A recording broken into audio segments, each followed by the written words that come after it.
Hello, and welcome to Dungeon Pop and our special Halloween one-shot. First, we're gonna get through some announcements. We will be soon announcing on our Twitter the winner of the Wild Beyond the Witchlight giveaway, which I have the Google Forms all ready. I just got to do a randomizer and pick somebody, so that'll be cool. Don't forget that people are watching should send in, should tweet at the Dungeon Pop Twitter with their costume that they wore tonight. Yeah, you can do that too. Yeah, we all kind of work costumes. Yeah, costumes. It's great. But if we were to have a contest, I would probably vote Jacob the winner because he's just right there. Yeah. Other announcements, we don't really have any, but we will have some soon. I have one thing. I have music going on in the background of my thing. So if it is too loud, let me know. If it is non-existent, also let me know, and I can maybe turn it up some. I'm talking to chat, not you guys. Talking to you, Yuri's mom. Hi, Mom. My mom made me this cloak, by the way, when I was in middle school. I still wear it. That's amazing. So cute. My mom's never made me anything, really. I'm so sorry, Deb. She's bought me things, out of love. That's her love language, is gifts. So, I accept. Were you so fortunate to have so much money growing up? No. It was more like she would see a pair of shoes that were marked from 60 to 30, and then from 30 to 3, and then be like, I bought you shoes. And I'd be like, I love you. Thank you. Well, this wasn't about you, Devin. This was about my mom, the great thing she made me. So that's true. I have a nice salad. But are you dressed as a vampire? Do vampires eat salad? I do. I'm trying to be healthy. Shit. Blood salad. You're Twilight vampire. They're vegetarians, right? Yeah. No. Salad is the blood of Mother Earth. Twilight vampires very much hunted deer. But they called themselves vegetarians, if I recall correctly from the many video essays regarding how terrible Twilight is. Because they didn't eat people, so they were clearly vegetarian.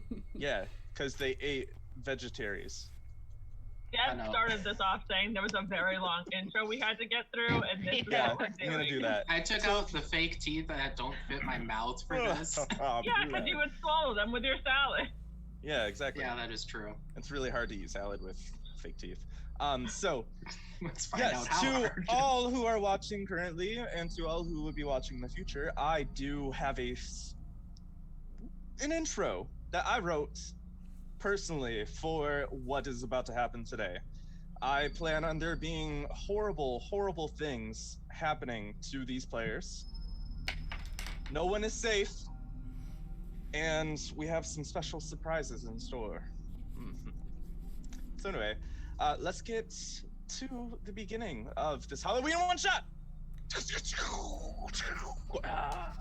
Special effects budget is non-existent. You could make an intro screen if you wanted. I might do that. You could record something ahead of time. Ooh. I could have. In the foggy swamps of Gador stands a large city known as Nathun. The architecture that abounds throughout the city harkens back to the Gothic noir design that many are familiar with. Pointed spires reaching for the heavens, crafted so everyone knows where the closest cathedral to them happens to be. Rough cobblestone paths and stone bridges built to resist the damp miasma of the atmosphere. And gaslit lamps lining pathways and hanging precariously off the fronts of buildings to help guests find their way through the early morning and evening fogs. Clouds often blot out the sun, and even during the day, you may question whether or not night has snuck up on you, even during noon hours. The buildings are built to accommodate the regular rainfall and condensation on roofs, with gutters built on the fringes of each roof that drain out into stone irrigation channels that carry the flow to waterways that carve up the city, bordered by levees to prevent the would-be floods that the initial builders of the city had the foresight to prepare against. The overcast and thin veil of moisture that clings to your skin in the city is enough to drive anyone mad if they had not grown accustomed to it over years upon years of walking these streets. During the day, people go about their business, hurriedly darting through the crowded streets past neighbor, past stranger, ignoring their ramshackle homes put together by desperate individual needing shelter from the constant downpours. Right on the edges of these streams, under the bridges and on the levees, at risk of the floods, but somehow attuning to their inevitable summonings, as if these mortals carry the gift of soothsayers. It's much less supernatural than that, of course, a feeling of pressure in one's bones, for instance, or a headache all too familiar. Our body's own warning system against the coming storms and coming disaster. 'Twas the night prior when these natural clairvoyants carried themselves from the sides of these waterways and from under the bridges, sensing in their bones something coming, something approaching. Though, unlike the storms that oft made their presence known, the air did not carry the familiar taste nor the heraldic wind. But they arose anyway, taking to the streets, despite the vitriol and venom of those fortunate in the city to have homes to haunt and coin to spend. Even with the ill omen, one that the elders of the city always told the youths to be mindful, though the youths sooner neglected than obey, the night was full of raucous fun in the taverns, the brothels, and the streets. The yellow eyes of the homes and buildings alight, it was a city that required moments of revelry to survive the usual din of the mundane.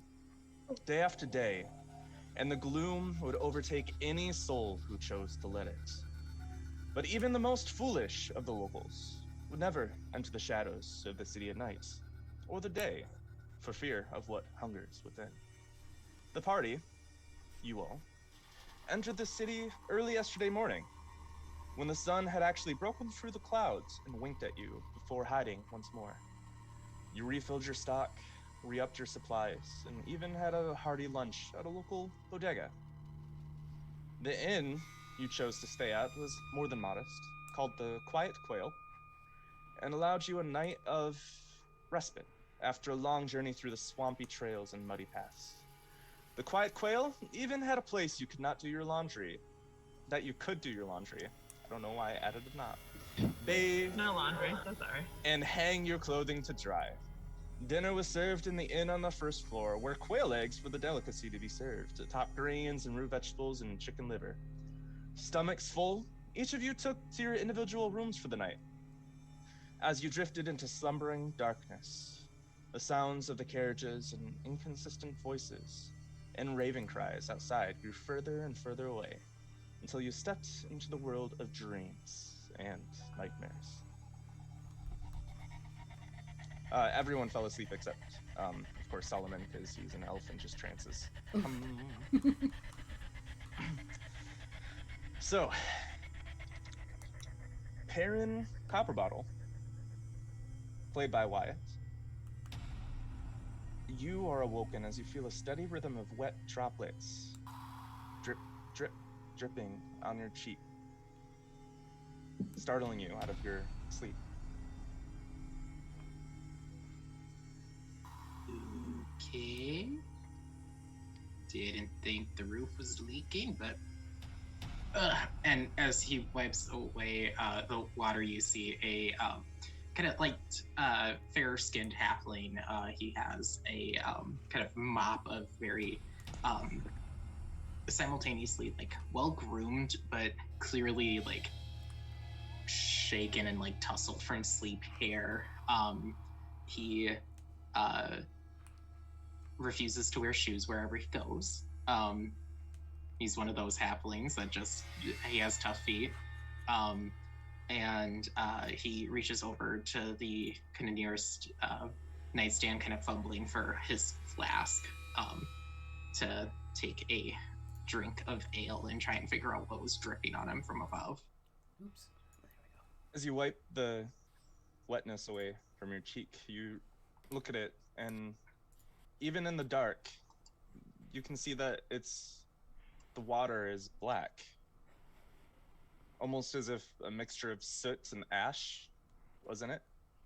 And then another one falls from above, lands on the white sheets below you, and you see the little speck of black just spread out. Euphoria, Yes. you are dreaming of a calm, quiet tea party. And you begin to hear some music playing, reminiscent of a music box. Slow, but in a 3-time waltz. And as you start to become a little bit more aware of your surroundings, you start to realize that the music is coming from outside of your dreams, piercing and entering.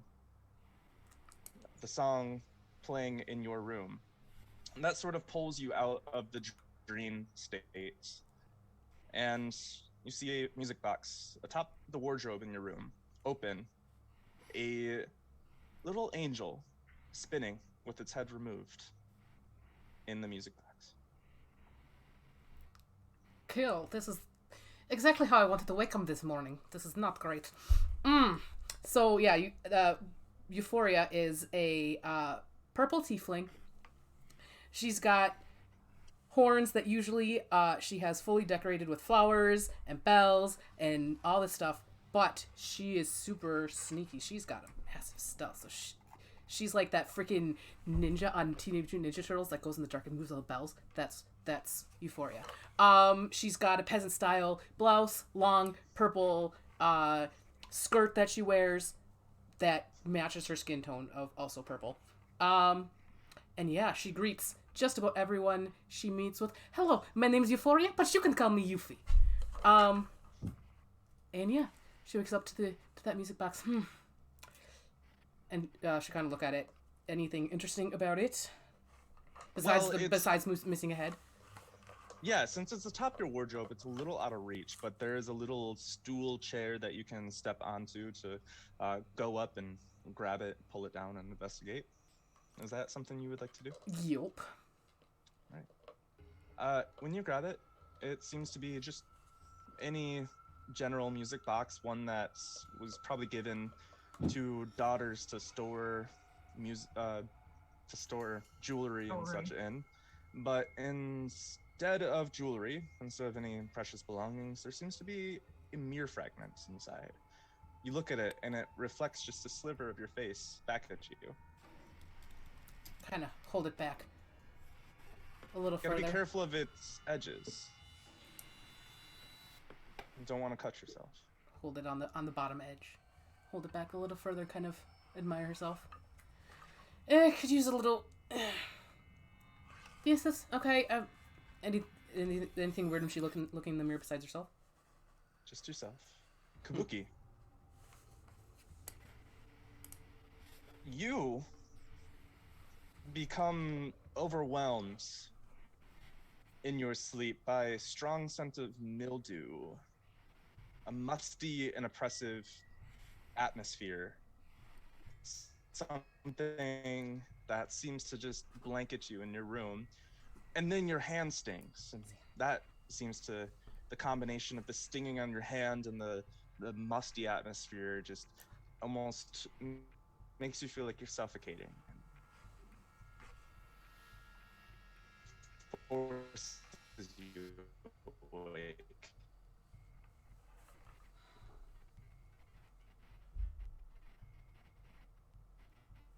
When you are awake, you can catch your breath, but that smell lingers. And the stinging on your hands remains. Kabuki, how do you react in the moment? So Kabuki, sits up from bed. She is a half orc. She's got like this light green skin, but she's also half tiefling. So she's got black eyes with bright red kind of irises and two short horns that come up behind her thick white hair, which is tied up and looks like it used to be in a bun, kind of has fallen out, but there's like dozens of very fancy hairpins in. She stands up and looks at her hand.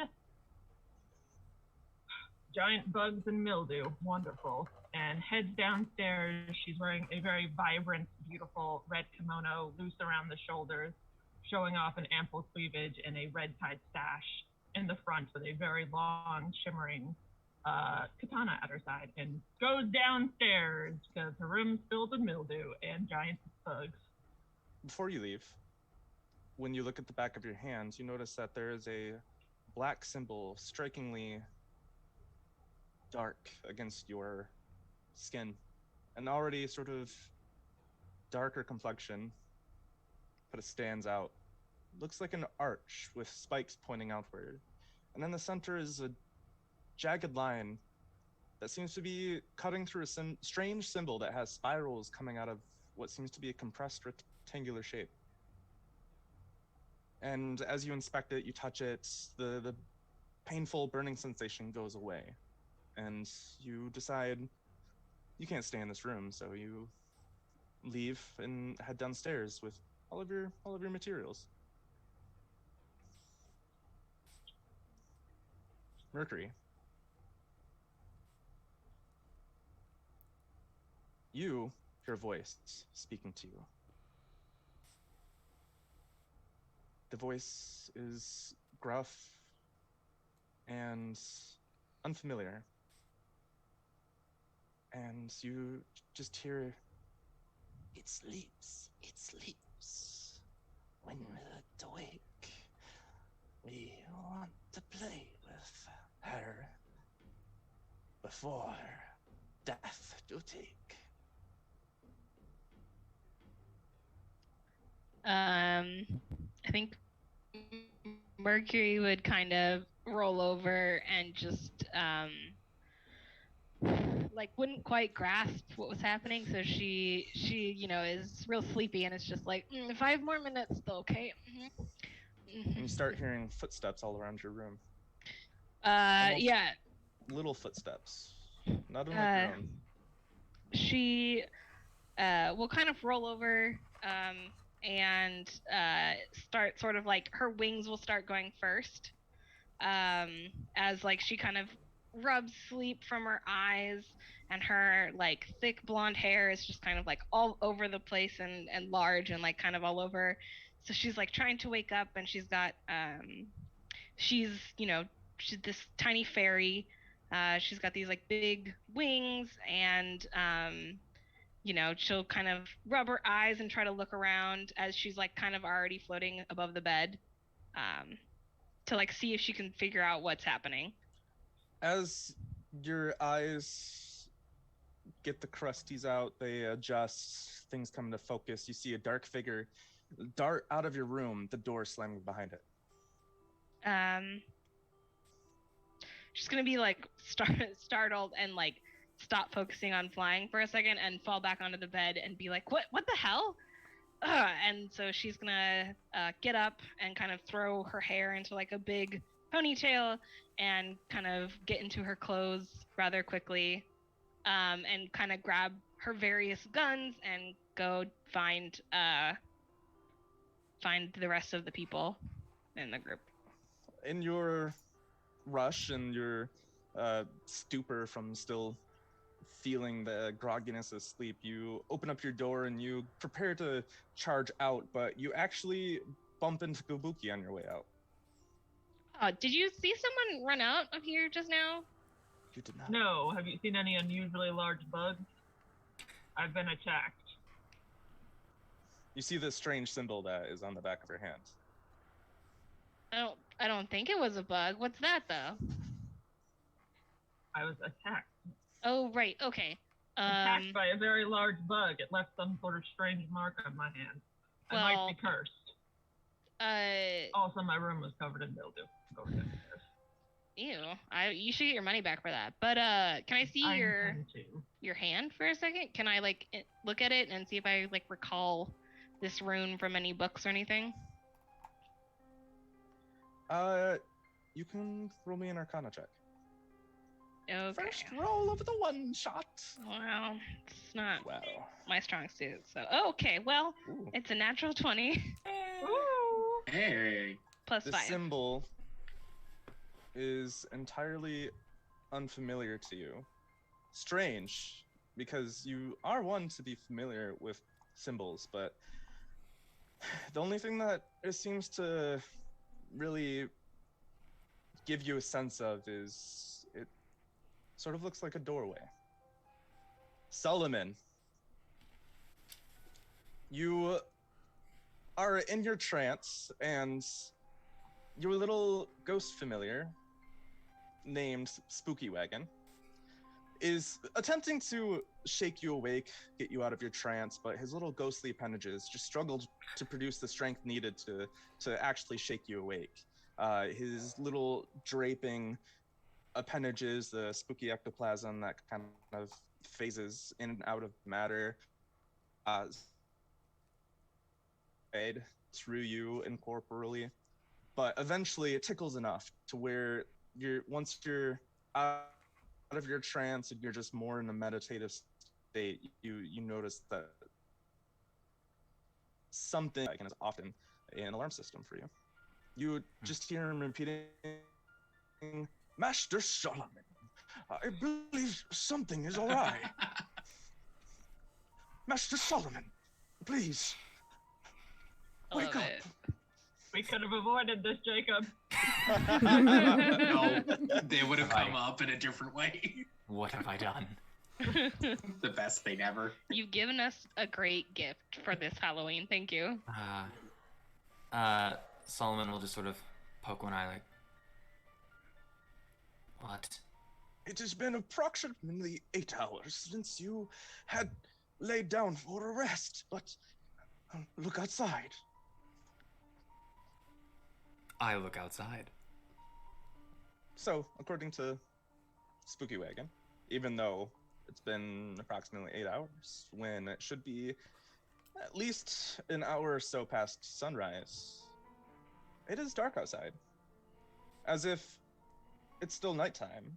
Not even that gray eeriness of a cloudy day when the sun is just being blocked and diffused across the lands. It seems as though the sun has not risen. And you hear voices outside your room, as does Euphoria and Perrin, familiar voices. Mercury and Kabuki. Solomon will just kind of get up, stretch the evening, and then pick up the monocle from the bedside table, place it right over the right eye, and then set down this like little metal sort of headband that goes around. It's just underneath the sort of undercut ponytail, and then just look at Spooky and go, Spooky, and then walk outside. Yes, it is spooky, isn't it? Somebody was gonna do it. I had to do it. I had to strike first. Strike. Oh my god. That's his catchphrase. Solomon says it all the time. Mm-hmm. This is like Ash from Evil Dead, just instead of groovy. Just Kabuki, your hand burns again. Yes, I've been bit by something and I'm covered in poison now. Oh no. Also duct tape, but don't tell. When did it become poison? When it burns this much. And then it Oh. fades. I don't know. Guys, I'm dying. I think dying is a little over exaggerating, but You don't know my pain. Leave me alone. I know, that's what I'm trying to figure out. How can I treat? How can I make something for you if I don't know what it is? And like, Mercury is kind of like flying around a bit, trying to like look at your hands more and get like an idea. She doesn't like that she doesn't know what it is. Euphoria's gonna walk out. That music box wasn't there when she went to bed, right? Not that you're aware of. Okay, so she's gonna come out with the music box and the mirror shard. Hey guys, there's some weird stuff going on in this hotel, yes? Yes, mold and very large bugs. This music box, the head is gone. I don't know where to wait. It was not there when I Yes, woke up. children drop things all the time. Heads come off easily. This music box was not in my room when I went to bed. Have we seen any children around the inn? There were a few last night. They were with a couple of family units. One of them was a dwarven family with probably 8 little youngsters of varying ages just running around. You might have heard their last name, Iron Mustache. iron, Iron The steel mustache. mustache. Yeah, The we've steel heard of them. mustache. steel beard or something. Classic. Yeah. But another family had a couple of just young human kids passing through. They might have smiled at you as you passed, like, "Oh, cool sword," but that's what you know. Child probably dropped it. It broke, and they just squirreled it away somewhere. It doesn't seem odd to me. But that was just right on the nightstand, or on the what did you say? It was on like the armoire. Wardrobe. It was just on the wardrobe. Really told that children could not get up there. Why would a There's a child thing just called sneak a into your room? chair. Children can move them to climb on things. Yeah, but why would they just sneak in to give her a music box? That's weird. It was If- very if weird. it was broken. I'm not a heavy sleeper. I would have heard a child moving a chair. I don't know. Sometimes I don't hear you move. Maybe they're just quiet children. It's because I'm a ninja. Not in that She's- outfit. You're not. Really quiet. I've seen Heard. ninjas. That's inappropriate garb.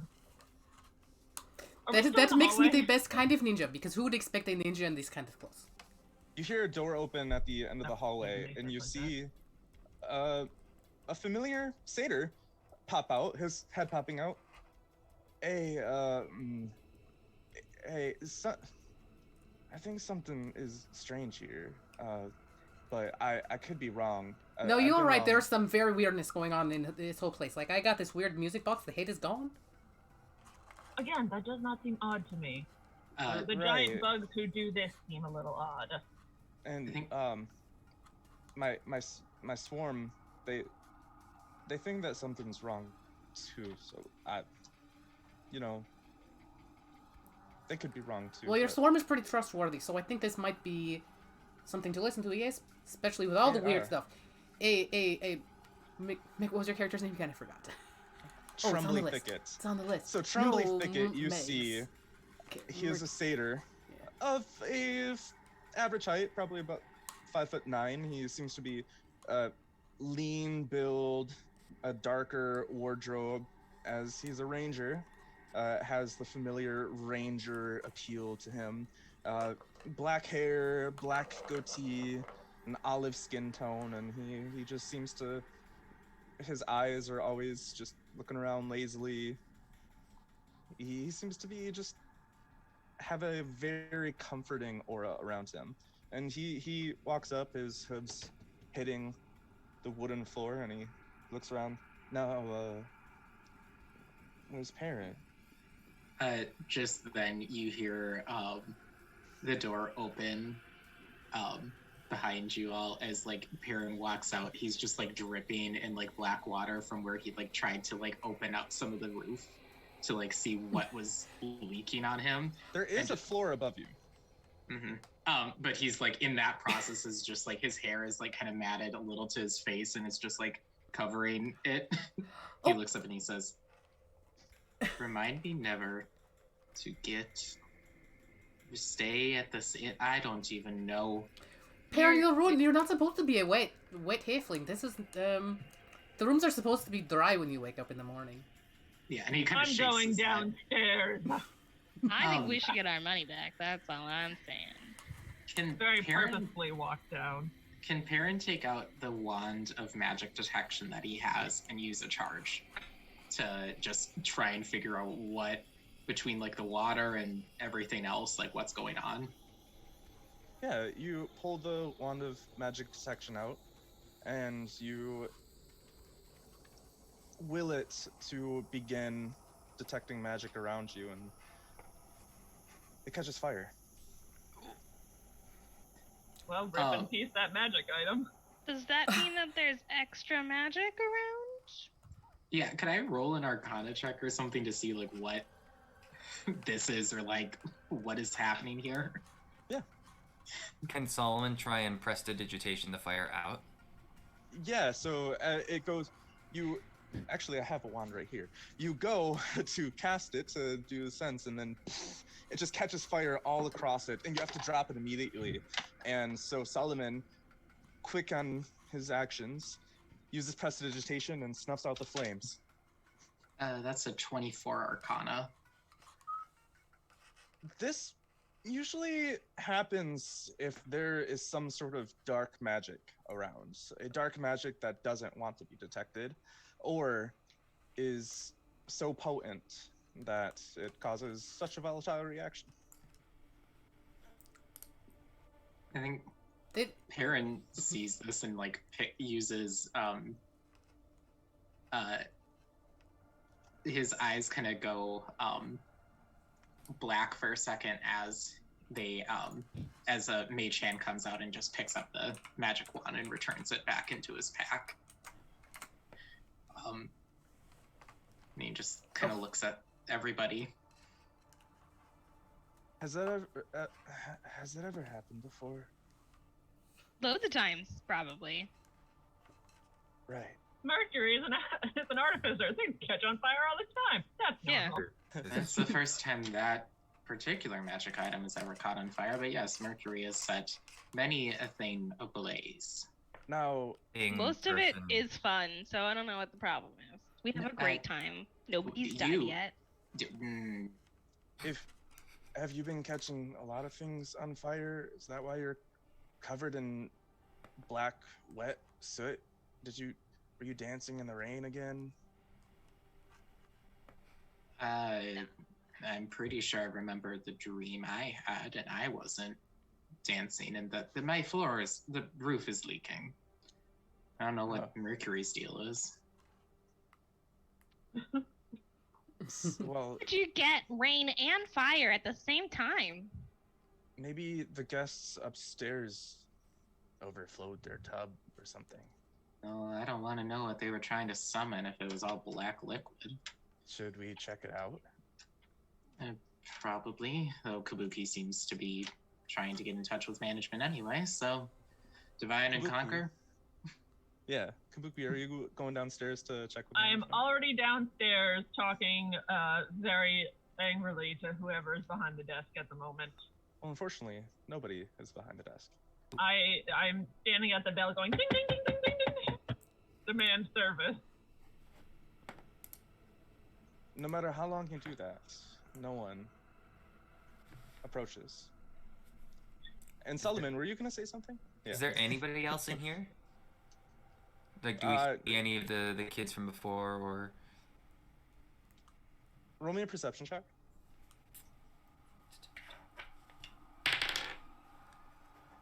Uh, 22. As you go around, you probably go from door to door, you listen, you pause, you hold your breath. Silence.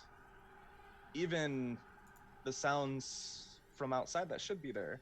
Carriages clattering across the cobblestone, people talking, vendors shouting the deals of the day. Nothing.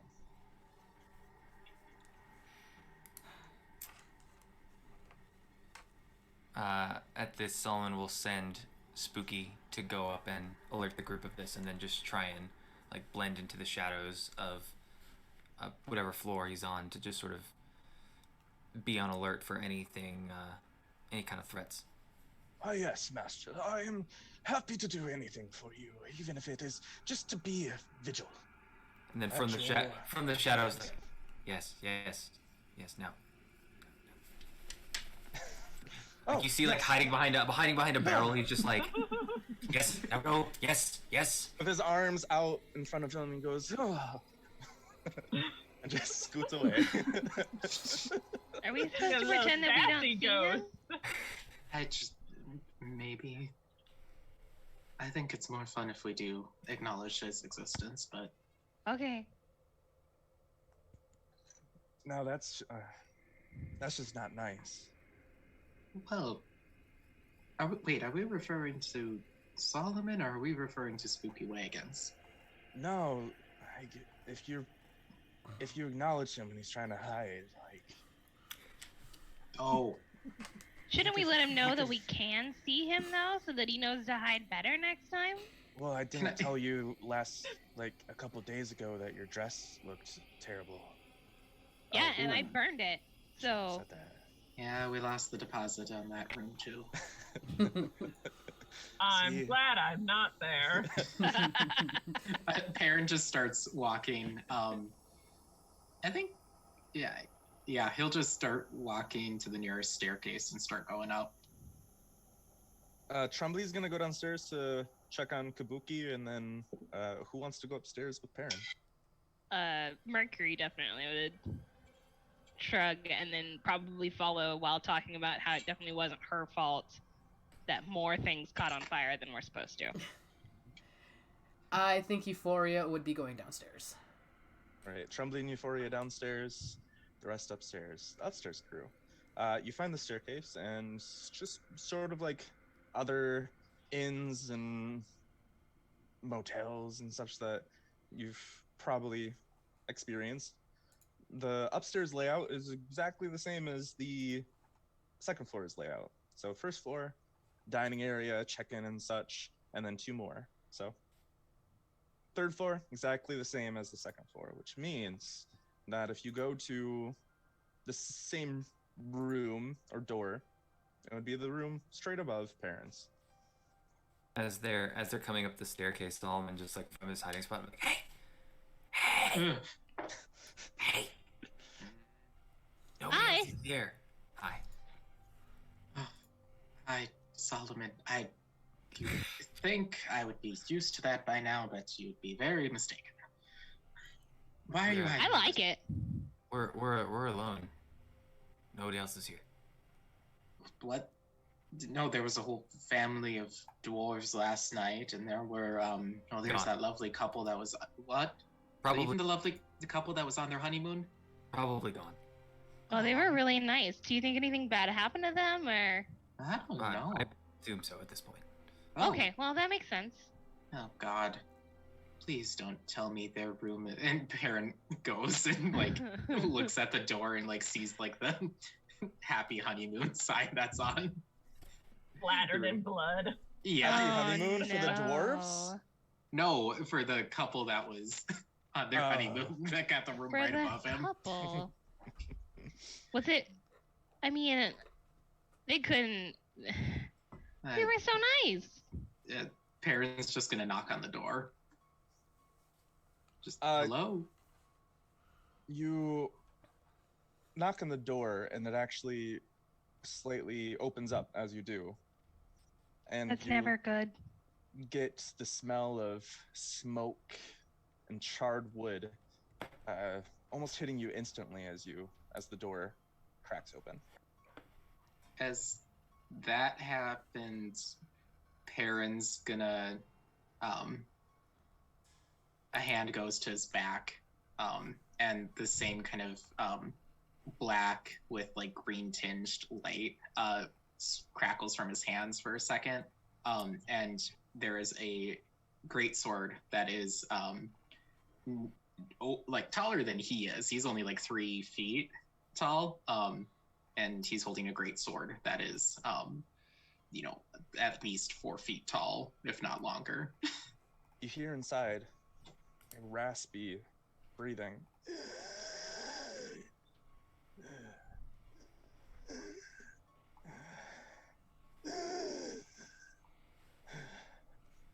I look back to Mercury and Solomon and just like I'm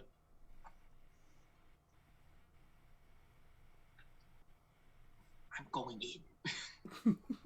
I mean, I'll be behind you, and like Mercury will pull out a revolver that she has on her hip. Oh my God. Okay, I should. And I think just hearing the weird thing,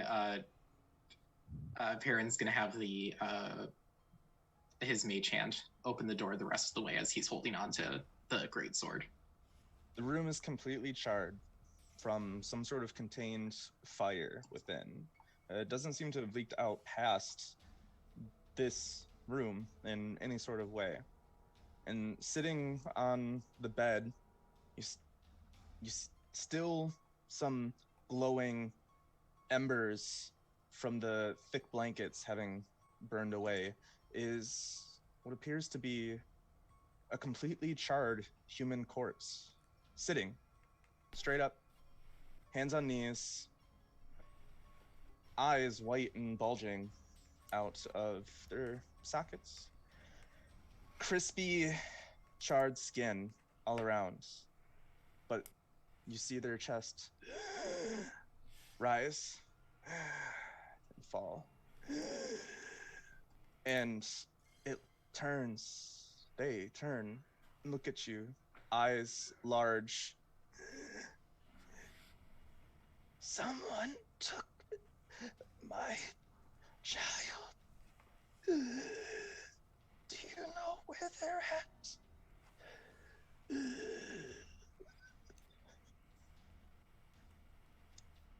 I think he has bigger problems than his child gone missing. I Do would. you know where my husband is? Oh, that's a lady. That could be. We don't want to judge Mercury. I don't know. When did you see them before the fire or after? I don't know. I can't remember.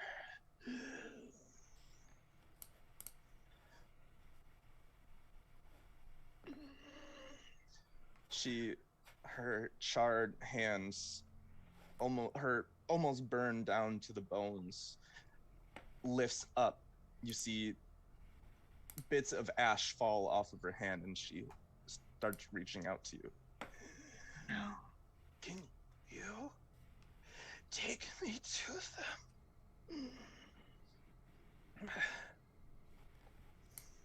I have no idea where Solomon is at the moment, though. By the way. I was gonna say Solomon's probably in the back. Although at this point, Solomon. He's moved the barrel to the door to take it from the... Perrin's just holding a giant sword, just... Solomon will cast Detect Thoughts on this person.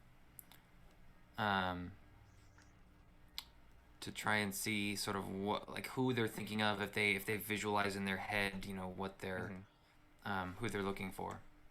It's almost like flashes of pain, flashes of flames, flashes of a small child, infant, bundled up in her arms, like she's looking down at it. The child smiles, and you can almost feel her smiling down at it.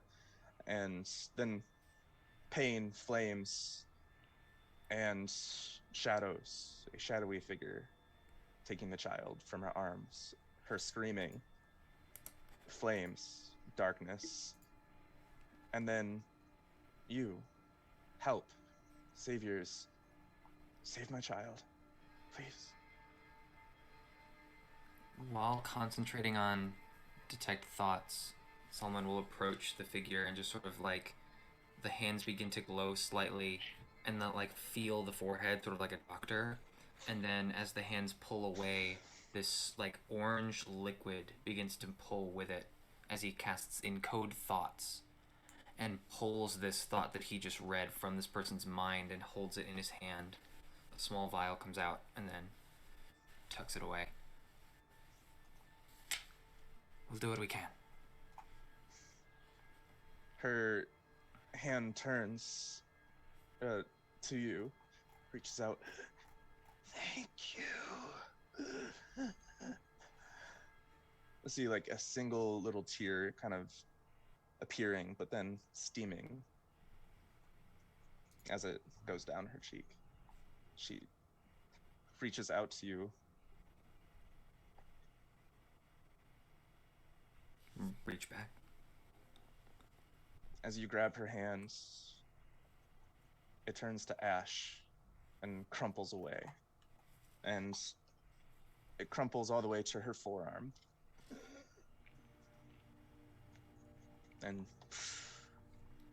And you see that the floor, it's a little wet. There's a attachment to this room, A sink seems to have been overflowing, carrying the soot of this room, and this charred woman, her feet having been melting away, coalescing into the water droplets that had splashed on Perrin's face. As Solomon turns around, this like spectral orange skeleton, like rib cage, begins to surround his form, and a skull comes over the front of the head as Pulling a Sasuke. Yeah, very much. Very actually. I'm breaking the immersion. Yeah, 100% actually the Okay. as mage armor comes on. It fades and turns invisible again after a few moments. Looks like we got a mission to do. Can you show me how you do that next time? Oh, God. Perrin's gonna go shut off the sink. And just. No, your And shower feet are gonna be for covered a in year. ash water. Downstairs. I'm already If only fully you covered. had shoes on. That would have saved it. I was just gonna say downstairs, Euphoria and Trumbly show up and they look at Kabuki. Kabuki, why do you always try to talk to management without me here? You don't need to ring the bell that much. Not looking at either of them, I have I don't think jumped they're over coming. the counter. I've walked to whatever door there is, and I'm going to kick it open. As you kick it open, So glad I'm not down there. inside, I'm so glad I wasn't up there. Kabuki! Why did you let that Flies lady and suffer honey. so long? Flies and honey, not the vinegar. sitting in behind the desk of where management or such would sit and do the books, payments, and such, is a being that seems to have once been a human, but head swollen to massive proportions, arms seemingly withered, and different mouths having been opened up across its body. Its chest opened up with tentacles writhing around. It seems immobile, but each of the mouths are going.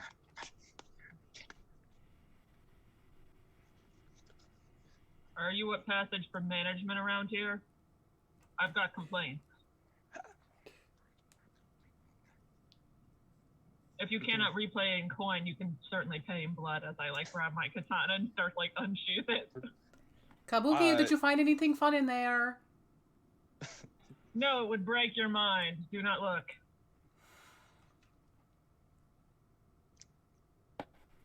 And it just seems to be this this undulating mass of what used to be humanoid, disfigured, deformed, completely mutated into something beyond. It seems whatever transformation it had gone through has destroyed its mind. It is only right I put you out of your misery. You're not even gonna get any information from him. It doesn't talk, it doesn't move. God, this is a mercy killing. You're not even there, Mercury. I know. Yeah, I would have mercy killed that lady a long time. I don't know why you guys let her suffer so long. She had We to will let her actually- son. As you draw your blade, how do you mercy kill it? I'm going to attempt to find its neck region, or whatever I would assume is close enough, and I just draw my katana and just right across. I imagine you taking a breath, focusing, and then with one graceful, it and the chair behind it are just sliced in half, and it peels apart and flops on the ground, blood pooling out a dark red ichor, and just seems to die. And we're gonna go back upstairs. I believe that Solomon was gonna say something else before I switch scenes. No, that was kind of it. Okay. Although I guess I will, while detect thoughts is still up, use an action to try and detect the presence of any thinking creatures within 30 feet of me that I can't see. Is there anything else in the room? Nothing. Okay. That's it then. Mercury, if anything, you know that you might have a quick capability with your alchemical supplies to whip up. You have the capability, and you know this, that you can whip up something that can take away pain, or to mercifully and harmless or painlessly put someone down. Okay, yeah, so Mercury, I think while they were talking to her, would probably be whipping that up. Since I don't actually know what you can do with healing supplies, thanks.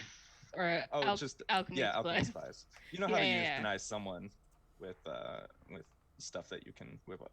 Okay, yeah, so Mercury would do that, and then once we kind of had talked to her and said that we'd find her son, she would kind of help administer it to the lady, so she can pass. While you're detecting thoughts, you do feel a sense of relief coming from her, that she knows that someone is going to be looking for her child, and she's okay with not having to put up with the pain anymore.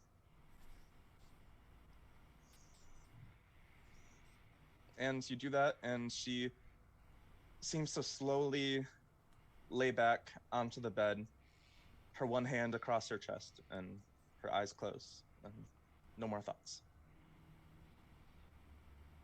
I need everyone in that room and Kabuki to roll me a sanity saving throw. Ooh. What do you add to it? What do I roll? What do I add? What do I do? So it's a d20, and you just add. So we did the sanity score. So whatever that modifier is that you get from your score, you add that onto your d20 roll, and the DC is 13. I've got 14 plus 2. 16. Oh. Yeah, 22 for Perrin. Perrin, you're sickened, but you've seen worse. Are we proficient in this saving throw? We already added your proficiency. Oh, that's right, we did. Yeah, so, Mm-hmm. So 14 for Solomon. Okay. You are disturbed, but sanity is not affected. How about you, Mercury? I got a 7. All right. Subtract 1 from your sanity score. Okay. I think I'm still at the same modifier though, so. You were 19, now you're 18? No, I was 16, but now I'm 15. Okay. No, yes. So it's still That the is plus correct, 3, actually. right? Okay. Yeah. That's what I thought. I think I gave the wrong I way thought it to was calculate 14 to modifiers. 15. No, it changes every 10, 11, 12, 13, 14, Oh, yeah, 15, so if it goes to 16, 15, 17, it'll be 18, plus 2. 19, 20. That is an easy way to keep track of the modifiers. Kabuki, what'd you roll? I got a 14 plus 2 for 16. All right, you were fine. Sanity not affected. Not disturbed, just disgusted. You don't want to know what happens when you hit 0. Yeah, we do. What are you I talking assume you about? Well, at this rate, I'm gonna find out. So don't worry. Can't wait Wonderful. to not be the lowest anymore. So, the group investigating the drip probably heads downstairs to meet the other half, and Tremblay will look at the three of you. Oh, man, it looks like you saw a ghost.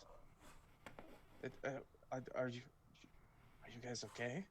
We all see a ghost all the time. Follows us around. Well, yeah. Spooky, I think, yeah. Spooky counts as a ghost, yeah. Is everything okay? You guys are... It is looking a little weird. Did something weird happen up there? Just found a charred corpse and her ashes mixed in with an overflowing sink and dripped on me throughout most of this morning. So That is what It it's all wasn't a about. That corpse is right away. that is real gross. yes, I feel glorious. Yes. Ew. Gross. I mean, you could take a shower if you wanted. We could probably wait. don't think that Solomon, would you I do have the mind? dying person's last thoughts, if that helps. Okay, I was asking if you could cast prestidigitation, but I guess the dying memory of a woman that was on fire also is useful information, and I will come to appreciate that later. And like Perrin just like starts taking a, he walks over to Solomon. Spooky actually comes over and like does the ghost like woo up you, and as that happens, prestidigitation takes effect and the water. Perrin tries to suppress a giggle, but as soon as he gets to like Spooky gets to his like belly button, he just starts like cackling like the he just kind of does the Pillsbury Doughboy like Yes, Master Perrin, just 1 second. And then he like scrubs with his little ghost nubs. Ghost nubs. As he does that. I am an adult. Perrin takes out his sword and it's like, I am an adult. I'm an adult. I have a sword. Mercury pipes in and she's like, but you're the size of a child, and then she cackles, but only because she's flying at like what would maybe be 5 feet. But it's clear that there's quite a bit of distance between her feet and the floor. Perrin just like lets go of his hands and the greatsword disappears. He's like, and he kind of like adjusts like his shirt and his leather armor. He's just like, what did you find? Yeah, did you get our payment back? Kabuki said I shall not go in the room because it'll break my mind. I was never allowed to finish my scene. Oh, we'll go back to your scene. I thought. Can we do my bit now? Yes, your bit is back. Thanks. Cool. You're very underappreciated. Jeez, on this spookiest night. Mercy killing is like such a good way to end a scene, though. I thought it was just like done. Just, no, like, there's more stuff in here. Duh. Okay. Yeah. Okay. Rude. Just rude. Yeah, I would like to look around, A, for payment, and B, for evidence of what might have happened here. Give me an investigation check. 18 plus probably nothing. You find a safe easily 18 enough. minus 1, 17. You find a safe -1. easily enough, but nothing is out of the ordinary in this room. No strange documents, no strange rooms, no strange symbols that match me. No. Oh, and then your hand burns a little bit again. Yeah. And then I walk back out to where all of my friends are. Oh, you don't break open the safe and. I can't.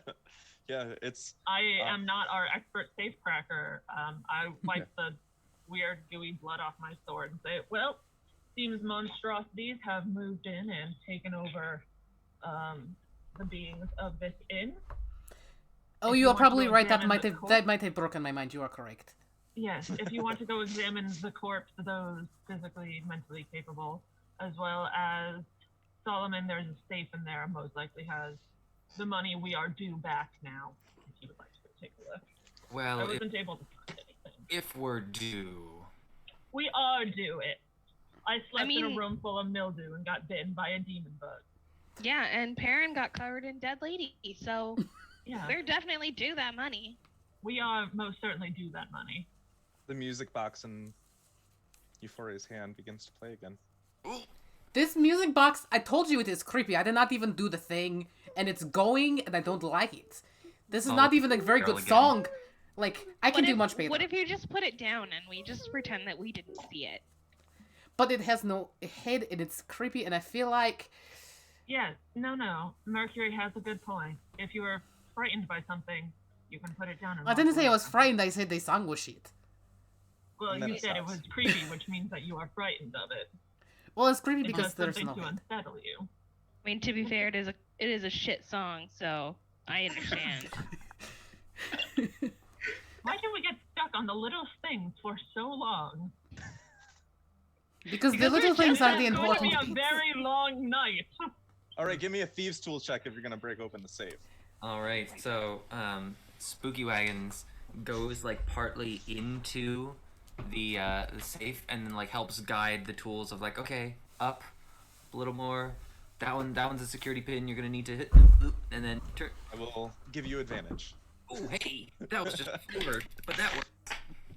Like, yes, Master Solomon, if you raise it up just a smidge. That's a natural 20 for a 35. Oh my god. Ooh. 6 seconds later, chink, pops open. Have we all appreciated that I am a haunted house full of spiders because I have to take the tape off my arms? Yes. You Cool. grab the handle of the safe and pull it open with the. And when you look inside, you see several stacks of gold and bags of copper and silver and such. Approximately 252 gold pieces in total. Ooh.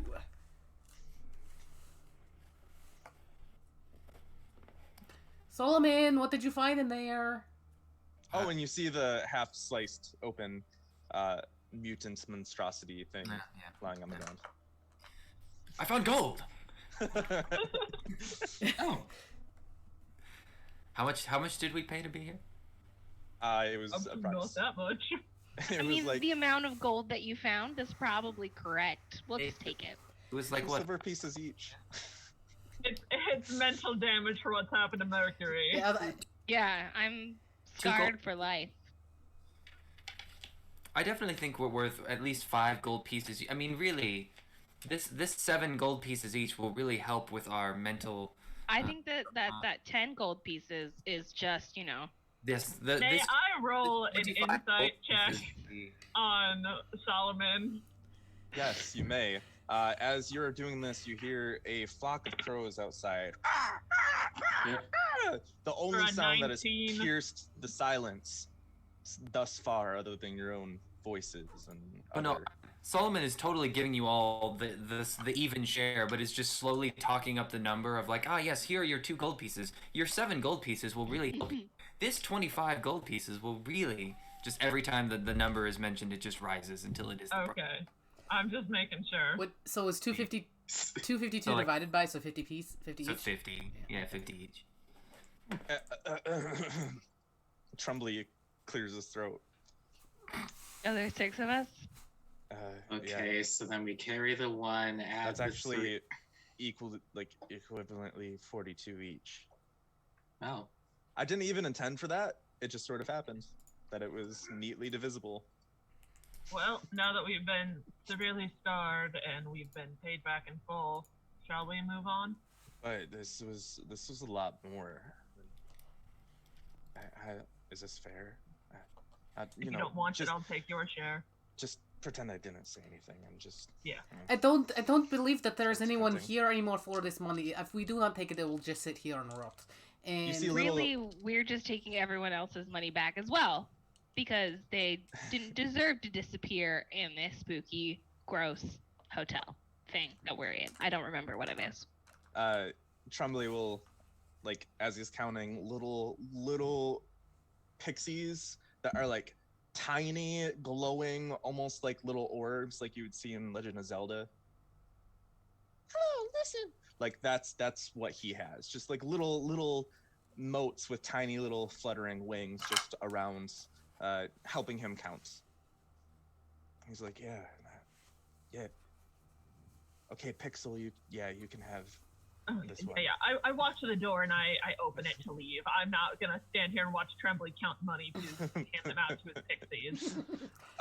As you open your door, this inn has a nice little yard that you walk through to get into it, with several different trees. However, in the trees, you're seeing bodies of humans, halflings, gnomes, just strung up almost in vines, like the branches had wrapped around them, pulled them up, and crows are swarming around these bodies, picking at them, pulling out eyeballs and reaching in and getting into their stomachs and feasting upon these variety of bodies. And when you see trees in the distance, each of them seem to have these bodies just hanging off them. And roll me a perception check. Ooh. Oh, not as good that time. My perception is a with advantage. It went from a 6 to an 8. 15. As you're looking around, it is foggy. There is a light mist, but the mist isn't obscuring your vision quite as much as it normally would.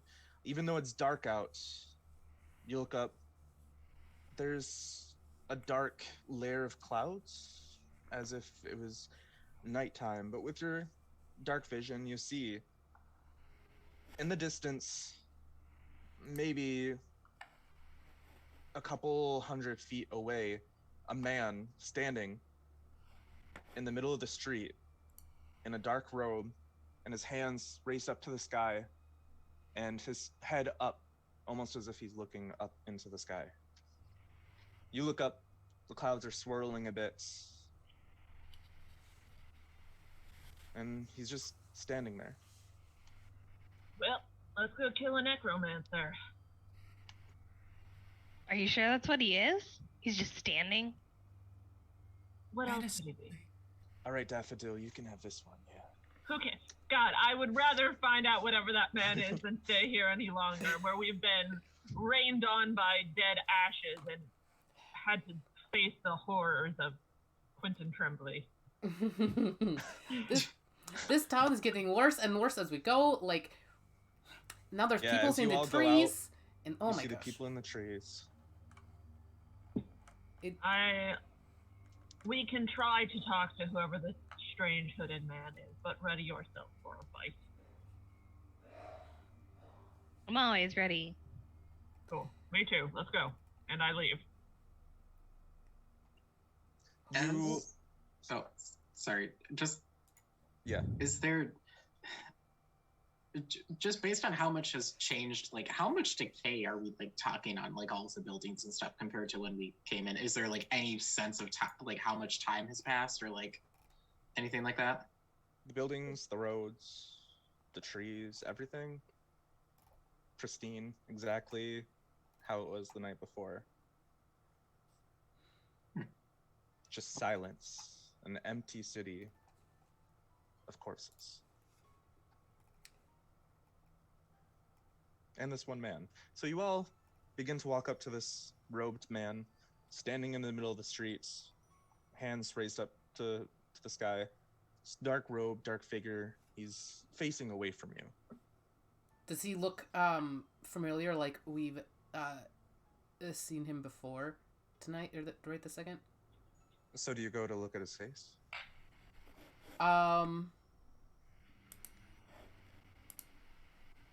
I am going to, as we walk, pling a little thing on my lute and cast invisibility and come around front and look at him from that side. So as you begin to play your lute,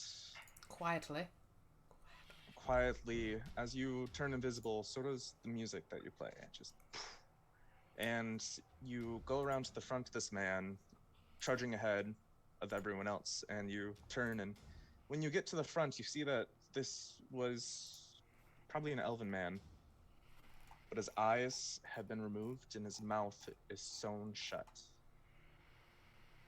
And what's everyone's passive perceptions? 21. 16. 17. With 10. advantage. What's Solomon's? 14. You see, Euphoria, as you're looking around, you see that probably a quarter of a mile away, in the direction that you had sort of come from, but a little ahead, is another man, another person, in a dark robe, hands raised to the sky, sewn lips. You would probably guess sewn lips, and eyes removed as well. Hollow, empty, dark holes where the eyes should be. And then you turn and you look the other direction. Another man, quarter mile away. Another person, hands raised, dark robes, facing the sky. I'm gonna poke this guy with my scabbard to see if he reacts. You poke him, and he moves a little bit, and then just continues facing the sky. Euphoria, Well- you get close enough. You see that he's breathing. I am going to cast Detect Thoughts. Wonderful. So, as you use Detect Thoughts, what languages do you speak? Common and Infernal. Because I didn't take Linguist. Yeah. So you begin to I'm just doing glance in- surface thoughts for current. So no save. Yeah. You glance into his mind, and the thoughts are a repetition. A repetition, a chant, the same thing over and over and over again. And you can't understand what he's saying in his mind. But Can't understand? you're it's not a language, he's not thinking in a language that you understand. Great. But you hear the same sounds in his mind over and over again.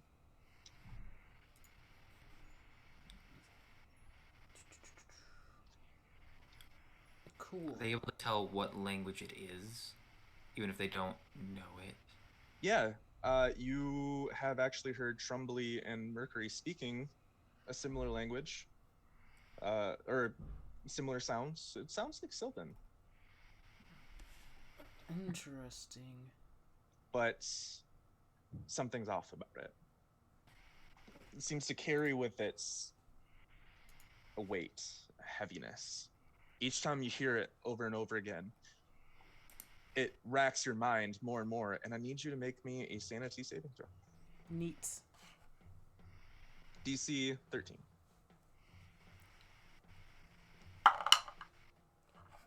That's a 24.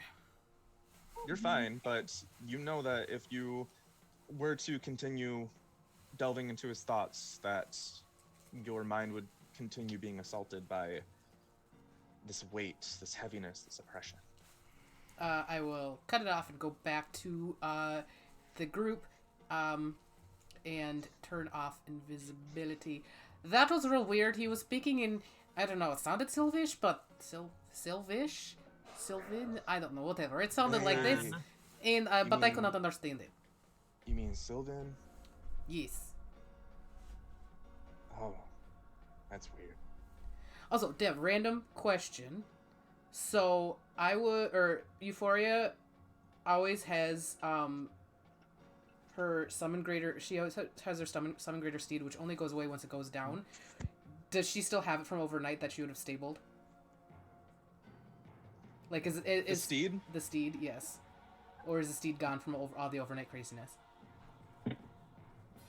If you try to contact your steed or like sense this steed anywhere nearby, it coming to mind that, oh, maybe I should check on this. You feel no presence or connection to this steed. Cool. Oh, Ugh. Sonia's gone. Give me 10 minutes. I'm gonna call her back. You guys do stuff. I'll be back in 10 minutes. You said that we could see, or Euphoria was able to see a quarter mile in one direction and another in a quarter mile in another direction. Yep. Does it look like they're forming a triangle around something, or is it like something broader, like there's a circle being formed around the city and that's causing all of this, like some druidic ritual or something like that? You are unsure because you've only seen a few people, and after a certain point you lose them in the fog and just the twisting of the city, the streets, the buildings. Yeah, why not? I'm gonna cast Fly. And because I'm a warlock, I have to cast it at 5th level. So while Euphoria is doing that, I'm gonna cast it on, like I said, cast it on Kabuki and Solomon, because Mercury is already flying. So I'll cast it on Kabuki and Solomon and just say, why don't we fan out and just fly above the city, see if we can find more of these. Yeah, I think once you do that, everyone can fly. Yeah, and after 10 minutes, the familiar form to you guys of Sonia would pop out, and she is a Pegasus, purple with flaming red eyes, and very fun. And it's, As your Pegasus appears, she starts to panic. Sonia, what is wrong? It is fine. Everything is Wings okay. flapping. Just clomping around. I'm going to. I will cast. As she pops in, I will cast. Calm emotions. All right.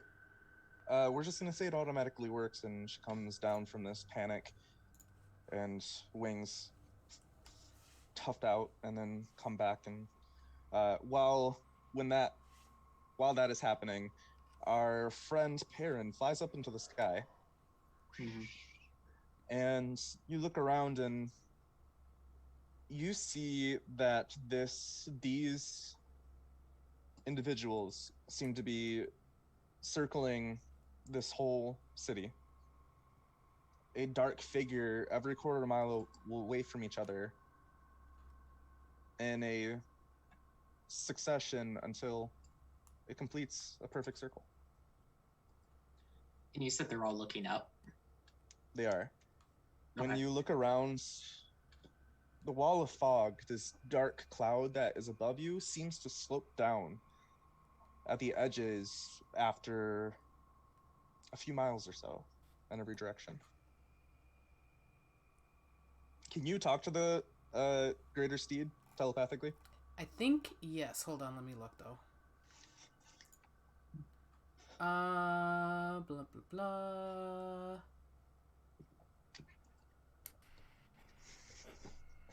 Haven't played a character with this thing for a while. I can communicate with it telepathically when it is within 1 mile of me. Wonderful. You'll not only see these people circling around, but you see giant winged creatures flying above the cityscape. In the distance, you see what looks like a man whose limbs have extended out, almost spider-like, body facing the ground, but head twisted around, and large opening of his jaw, walking around a street probably half a mile north of you. You see a giant, almost slug-like being crawling through the streets, large enough to span across it and destroying anything that it crawls over. You see a variety of different monstrosities, twisted creatures, bent, misshapen, deformed. And I need you to do a sanity saving throw. The DC for this is now 15. Were you talking to me? Yes, because you're the Okay. one flying. Yep. You're just bouncing back and forth between me and Euphoria. I just wanted to make sure. Yeah. Euphoria, while he's doing this, the greater steed asks, "Why did you summon me here? Why?" You are part of the team. I need you. You are how I get around. This is not the plane from which you are originated. This is something dark. This is something different. A different domain. We are not in this place that we started. No. And I do not know where. What happened to you You last are- night? You were here last night and then you were gone. No, I did not leave. You left. This is not a good sign. Oh, something happened in the night, and I lost your connection. I was worried that I would never see you again, But here you are, you summon me, and this looks familiar, but it's not the same. Everything is terrible. Do you see all the people in the trees? This is real weird. I dislike it a lot.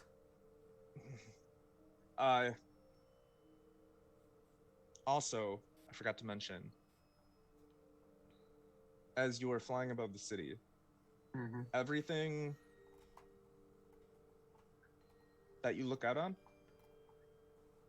it's mirrored.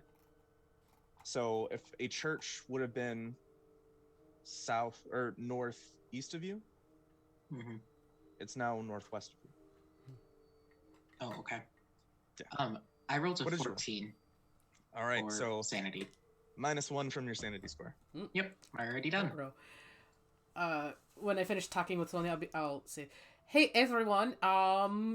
Apparently we are not in home anymore. We are in a more different place, which is not where we originally started. If this was not obvious, everything is weird here. I don't like it." Kabuki's hand burns again. Can I just clarify where we all are in relation to each other? Perrin's coming. He was flying around the city, and if you and Solomon wanted, you could also fly. Kabuki hates flying. She will not accept it. Okay. Should know this by now, as long as we've been You didn't together. say anything, Yuri. Jesus. Kabuki Okay. hates Now flying. you know. Now you know. Okay. Damn. Listen, Jesus. my father said if orcs were meant to fly, we would have been born with propellers on our butts. Okay. Well. Yeah, but Wonderful. some Crazy. fiends have wings, Orcs don't fly. but you're also like not an orc. Yeah, tieflings don't fly either. Some do. Most don't. But we are terrestrial creatures. We stay on the ground. I've been over this. Trumbly's thick, so he'll just like he's not arguing, but he'll just like have a back and forth with Kabuki the entire time, unless someone stops them. But yeah, so you all are close together.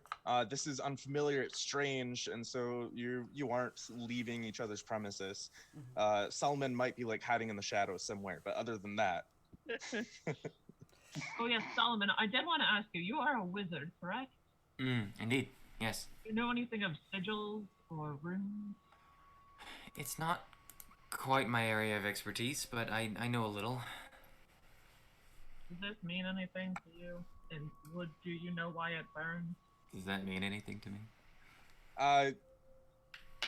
Well, your artificer rolled the Arcana check and would probably say, I think, what is your intelligence score, Solomon? Mine? Yeah. 16 plus 3. All right, so the artificer's smarter than you, so Yeah. she'll probably pipe in and be like, I had no idea.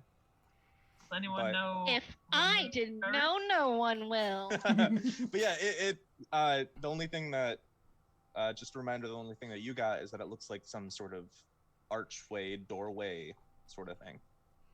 Listen, it burns, and I would hate to have to chop off my non-sword hand, but sometimes you just gotta chop off your non-sword hand.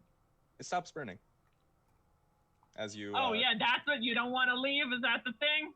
As you Maybe your turn hand to- just doesn't want to be chopped off.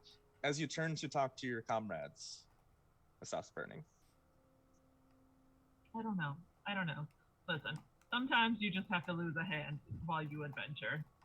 It's In the unfortunate. distance, you hear church bells ring.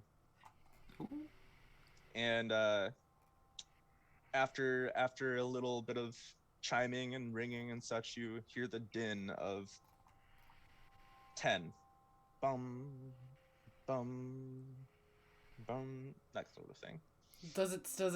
So it probably doesn't sound like the same as it did yesterday, I would assume.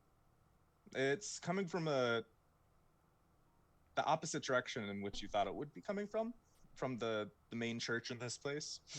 But it does sound a little distorted, but you know that when bells do this, it's usually counting the hour. Has Perrin back down yet? Yeah, Perrin would come back down. How many of the figures make up the circle? Because if it's 10, that's a beautiful coincidence. It is not 10. This is a large city, so Perfect. it would probably be dozens. Okay. I think Perrin would come down and be like, okay, here's my working theory. they're all around in a circle facing up. There's cloud cover coming down in a dome around the rest of us, kind of forming this fog. Essentially, this city is its own thing. We're in a giant like snow globe.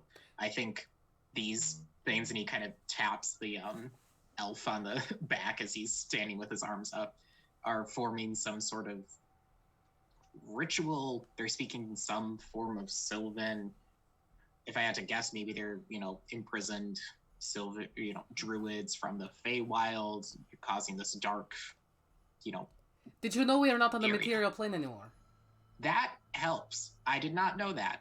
I kind of assumed based on weird things, and this takes a lot, and Because it made a lot of noise. Sonia, she did not get taken. Like she says, that I summoned her from where we were because we are not there anymore. Is this a pocket dimension or is this the Shadowfell?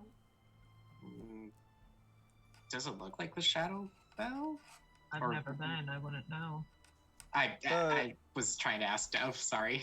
Oh, the wizards and the wizard and the artificer would have probably heard about Shadowfell or read up on it, and maybe the lore bard if the lore bard dabbled in such a thing. Euphoria literally goes around collecting story. Like that's what she does. Yeah. The Shadowfell has that decay, that corruption of buildings, of structures. It is not flipped either. So it doesn't have the trademark Shadowfell word. Probably a pocket dimension. Well, I do not think that we want to stay here, so we probably need to make it so this is not going on anymore. So perhaps we need to find what Should is we causing break this. the circle, I say as I pull my katana and level it at the guy's neck. If you're going to do that, I'm going to not watch because that's kind of gross. When you turn away from the group to pull out the katana and end this guy, your hand starts to burn again. I don't care. I'm just gonna cut this guy's head off. It's not a burn that's causing you a friend much. says, "Hey, let's not murder people indiscriminately." It's like if you had just been slapped, or you had just grazed an oven. My pain tolerance is off the chart. I've got 130 hit points. Is Kabuki is she facing into the city then, and it goes away once whatever is causing your hand to burn Kabuki is in the city? There were at least two random creatures that I saw. One was a giant slug monster that took up a whole city, like a street, and was demolishing everything in its path. The other one was just a beam of mouths. Not like the one that was in the inn. It's something different. I think there's something else going on. Whatever it is probably in the center of the city, if not the church. I think the church might just be... A quick experiment to see what happens if we break the circle? Sure. Let's do it. I cut this guy's head off. You cut the guy's head off. His head lops down, hits the ground, rolls, and you see this elven figure with gaunt features,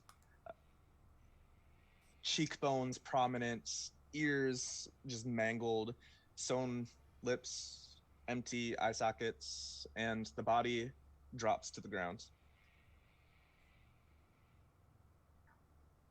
Does it feel different? Nothing happens.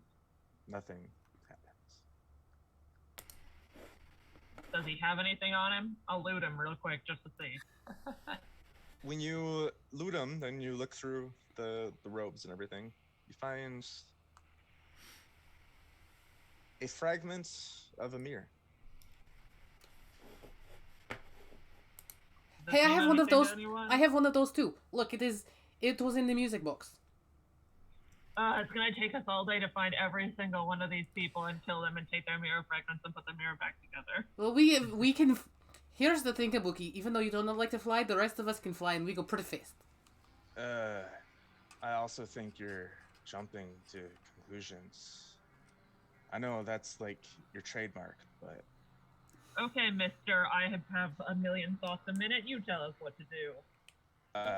Doesn't think that fast. That was the joke. I don't really It's ironic. I don't really have many thoughts. Yes, Yes, But they're me. real good when you have them. Thank you. I hold up I'm my surrounded That's by right. idiots. Wow, that's rude. I hold up my mirror piece to Kabuki's. Do they look like they fit together in a puzzle in any way? They do not. They just look like random mirror shards, and even the back of the mirror seems off. Like they don't match. What happens if you look in the mirror? Do you look It was normal? just me when I looked, and I mean, it was my normal morning hair and shit, but it's normal, I think. I'll look at it again. Who wants to roll me an insight check? Me. I've got great insight. Or 19 or plus 7. Arcana. Whatever. I rocket insight. I should have taken Arcana, but I didn't. I got a 19 for Arcana. All right. And Solomon, what'd you get?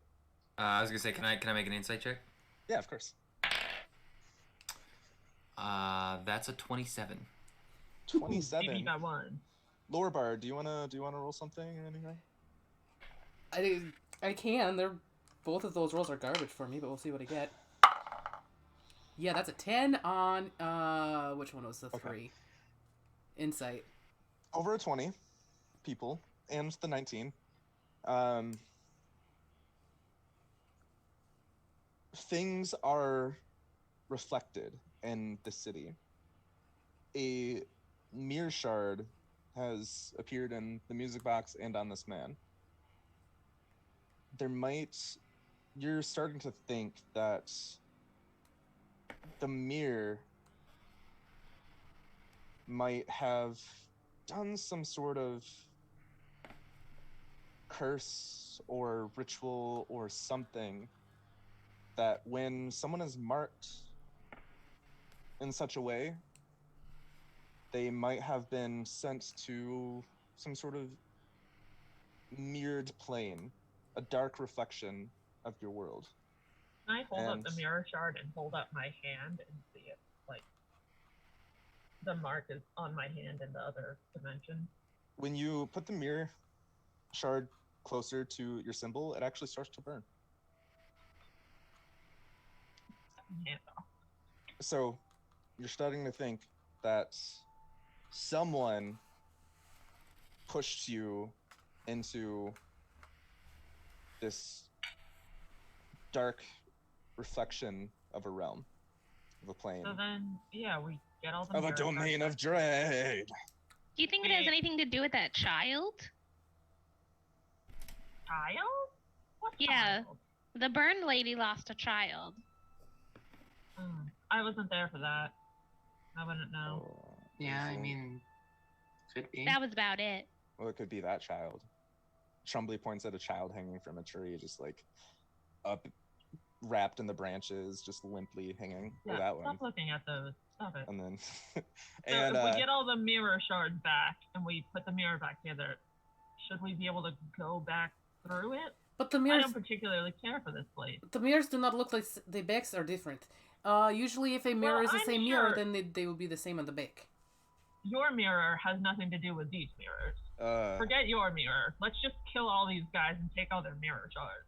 so I don't know that that's the answer.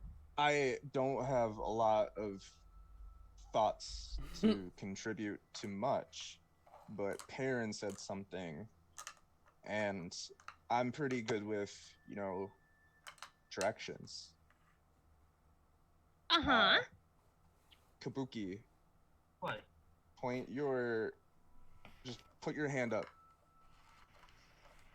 and just hold it out. And he like spins you a little bit, and as he spins you I do not move as he tries to move me. No, this is part of it. This is part of it, my dude. No.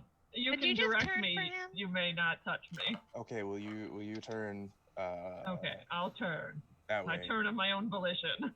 All right. So as you turn your hands towards the center of the city, it starts to burn. And then he tells you, turn that way a little bit. And then as you turn away, the burning starts to subside. And what does this mean? I don't. I think Correlation is not. he pulls out a compass. I think this. I think that's what Perrin was trying to say. Your compass. In essence, whatever cursed you is probably, if the wand of magic detection that lit on fire has any indication, that's probably whatever cursed you is closer to it, and it's trying to keep us away from it. So the closer we get, or Mercury said it looked like a door. What if it's guiding us to a door? Well, I would like to hit the door and get out of this place because it is a pretty garbage place. We don't know Okay. if it's like a door to get out or a door to let something bad in. Well, anything is better than staying here in this field surrounded by hanging bodies and trees and this old dead elf man laying at my feet. So let's just go and hope something happens. If we die, we die. That's fine. No, I mean, I don't want to die, though. I would prefer to stay alive too. I It's still either have we lots of live here stories. our whole lives or we die. One of those happens. I Trumpet would goes love and to picks get up out the of head. here. I feel like if we're in like Somebody a put that snow down. globe, I could Stop. get us out of here eventually, right? You just blast through the glass. You see a couple of fairies just like going to the eye sockets and they're glowing and look. You are the worst thing that has ever happened to this team. I am leaving. I mean, And- sometimes he has really good thoughts, though. They come out a little bit slow. But you know. Nope, I'm already walking away. We're gonna take a 10-minute break and then come back to the chaos in approximately 10 to 12 minutes. 10 to 12 minutes, okay.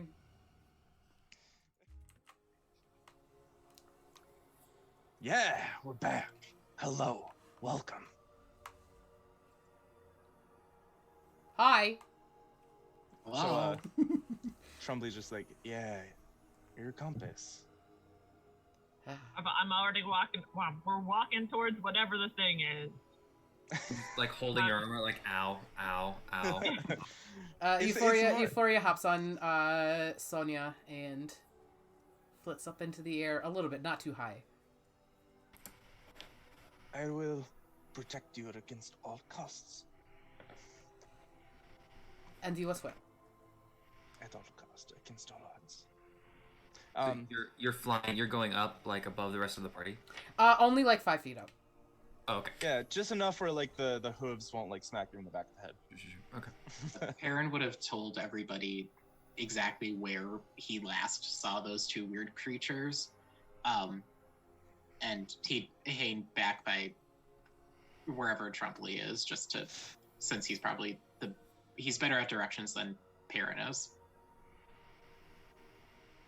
So he'd be trying to help him kind of navigate the city.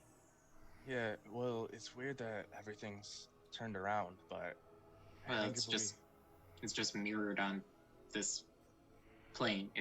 I mean, I'll draw a very simple picture in a book and just like start a little like map for him to use. Oh, this is helpful. I think. Oh dear. Okay, just keep sharp, big guy. All right. Solomon's gonna range out ahead, just kind of seeing the direction that we're going, and then just maybe run forward 100 feet or so, and just kind of be on the lookout for stuff while stealthing. By the way, when you get close to any of the corpses that are on the trees, you'll start to notice that their lips are also sewn shut. Their eyes have been removed. It just seems to be like a recurring thing. It's a theme. They can't see or say anything. Are any of them like this? No. I think Mercury would probably be, kind of flying between various groups, maybe. Talking, like, kind of listening about where they're going, but she's like, whatever, I don't care. And then would, like, try to go find Solomon. But he's hiding, so. If you can. Yeah. She's just flying around the bodies and keeping a lookout for anything that she might be able to take, like clues, obviously, but anything that looks alchemy appropriate, she's also fairly interested in. one interesting thing that you notice as you're walking through the city is that the buildings, the windows, all appear to have a sort of pale yellow glow coming from inside, almost as if there's lights turned on, torches, lamps, etc. It's just like this ghostly glow that seems to pour out onto the streets. And you begin to walk through the shop district where you would find the shops such as, you know, the blacksmith, the general store, the apothecary, that sort of stuff. And you're just walking past, not really seeing anything out of the ordinary. But as you continue walking through, you see a seamstress shop where they do tailoring, dressmaking, and such. You're sort of just walking down the middle of the street. It's on your right, and the door of the shop just flies open. Ah! Just darkness inside. The lights aren't on in this one. Oh, like not even on the windows? No. Trumbly jumps, and he says, is there someone in there? Should we check? Spooky, this sounds like a job for you. I like that idea. Yes.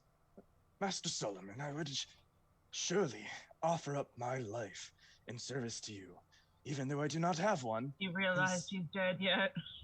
Consider. Don't tell him. Could you not tell him what he is? Yes, I agree with Mercury. That is a disservice to your ghost. By the way, this entire conversation is happening like behind a tree, and you just see spooky wagons, and then Solomon's like, as Spooky Wagon starts to hover towards the door, Trumbly gets a little bit closer, and you hear Spooky Wagon say, "My goodness!" And suddenly, something glimmers in the lights that seems to be coming from different oil lamps here and there, and Trumbly yells, "Ow! Ow!" And his arms pull apart as if being puppeted, and Trumbly or Spooky? you see what appears to be a wire wrap around his wrists. Oh, excuse me. His You're excused. There's a lot going on. Like tiny little holes in his hands where a needle has passed through, wire wrapping around his neck, and then he gets pulled into the darkness of this shop. Thank God, let's keep going. We can't let him. I'm that was the wrong accent. Oh my joking. god. Hey, Brain, I'm here. We need to go. Trembly is our friend, Kabuki. Don't be such a dick. You sound so familiar. It's so strange. Let's go get Trembly. Are there windows on He this still owes me $20. this building? Yeah, there are windows on this building. Spooky will start telepathically telling you, it's bigger on the inside, my master. TARDIS. And there's strings all about, and Trumbly, the dear Trumbly, he's suspended. What happens if I go up to one of the windows from the outside and look in? Do I see anything? Yes. Give me a perception check. See how much you see. That's a 15. If that's not enough, I'm gonna use one of my psychic. Oh gosh, what are you called? It's Um, enough. Okay. You look inside and you see what at first is a black void. As you're looking inside, your eyes kind of just adjust, and you see this twisted, almost plane of threads and strings all about, uh, seemingly wrapped around any sort of precipice, stuck through the walls, needles glimmering in some random rays of light, hanging, dangling, and it's almost silken sort of strings, and you see different bodies, skeletons and such, some ripped apart, just dangling and suspended by these threads and these needles. And you see Trumbly choking, his arms, his legs pulled in separate directions. He's trying to struggle against it, and his swarm is flying around trying to do something about this, but to no avail. We Is there have to save him. is there a space inside that I can see that if I were standing there, I wouldn't be wrapped up in a bunch of stuff? Like, is there Everything, any? yeah, everything seems to be at least 10 feet above or higher. There seems to be a space below with wood, different skeletal parts, and lots of clothes just sort of in piles all around. And we don't see anything that's in the middle, kind of like controlling all these strings, do we? You don't see anything from this position, but Spooky, Master, even though it seems improbable, the ceiling, it does not exist. It goes on and on. I have floated up 100 or so feet and nothing. Oh, somebody else, go ahead. Is it? We have to go get him. Let's go in and help him now.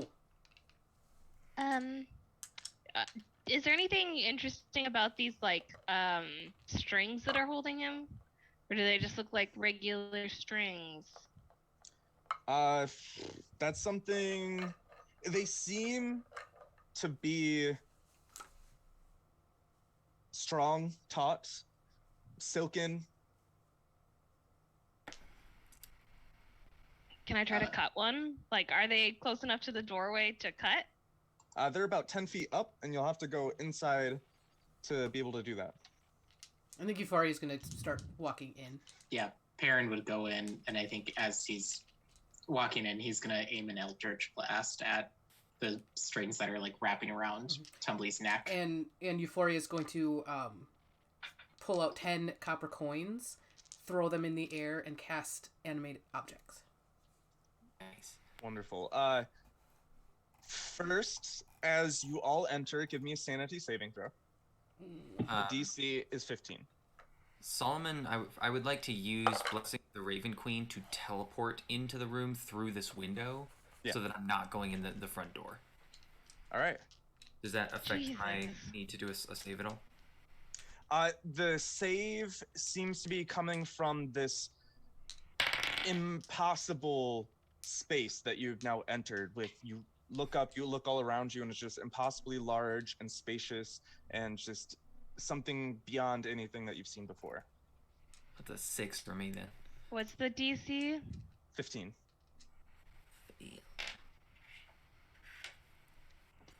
17 for Perrin. All right. If you fail, you lose 2 sanity points. Oh no. Oh no! I got Sanity a dirty 20. points from your sanity score. I've dropped from 14 to 12. Ruh-roh. Don't go insane, guys. I don't want to Yeah, be the last one left. monstrosities I can cut in half are nothing, but this freaky room, or there's too much to cut. No, can't do it. It's too much to cut. I have one sword. Only one woman with one sword. As you get to the center of this room. There's almost kind of like a very dim spotlight on you in the midst of this domain inside. And you hear Trumbly, despite his choking, he gurgles out. He says, "No, run!" And You you heard him. see as he gets pulled apart, limb No. after I- limb, his Didn't I say head. I was prepping? Yeah. So you did shoot your Eldritch Blast off, and it seems to. Shot it at his neck, right? I was aiming for the threads that like trying to cut the trying to cut them off, like the threads themselves. You can Okay. give me an attack roll because I forgot to play that out. Okay. And would the animate I- objects have done anything? Animated coins? Because my intention was to use them to 10 tiny coins to cut at the threads. I'm gonna say that the coins are too strong for the bluntness of a coin to be able to make any impact. So I get 3 beams since I'm a level 13 warlock. The first one is a 21 to hit. All right, it hits the string and it seems to melt away at part of it. Okay. Then the second and third were both 13s to hit. And you melted the one that was holding his neck, giving him that moment to say, "Run!" And the other one's tiny little thread, doesn't do much, but he still gets pulled limb from limb as his body falls to the ground, and you hear the tiny little cries of his swarm. And you look above Oh, you, I never got my 20 gold back. and you see a massive spider-like entity with hair all around, the hair seemingly becoming the threads with needle-like hairs on her body, similar to that giant spider god lady from Mythic Odyssey of Theros. Yeah, see, 'cause the movie we've all definitely seen before. Yes. So, everyone can now roll initiative. As she is about 100 feet above you, descending down her hair-like threads. The body and the blood of your friend Trumbly soaking your feet. Oh no, we cared about Your him bare so feet. deeply. Ah! Now who's gonna tell us stuff in a slow, kind of high drawl? I mean, you can do it if you want. if you want to. I Alright. don't think I can talk that slow. Oh, you can try. No. Okay. So did anyone roll over a 20? Oh, hang on. Sorry. God damn I it, was Meg. just- Had to do the I bit was first. I was just reading this. I was trying to find my helmet to figure out if this did anything besides advantage, which it kind of does, but it doesn't apply here. I rolled a 20 for a 22. Awesome. So our alchemist will go first, I believe, because I don't think anyone rolled above a 20 other than that, right? Wonderful. So I will need the 15 through 19 / 20. 17. Also 17. All right. Who wants to go first? You can go. And what did you say, Yuri? 16. 16, okay. 13 plus Kabuki. 3. Kabuki, the girl who sent it. Who's going first? I forgot. Euphoria. I'm in the Oof. Yeah. space. You go first. That's fine. Goofy. And Solomon. Oh. It is so cold in my room. And today. then what did the other person roll? I Wow. rolled a 10. Perrin!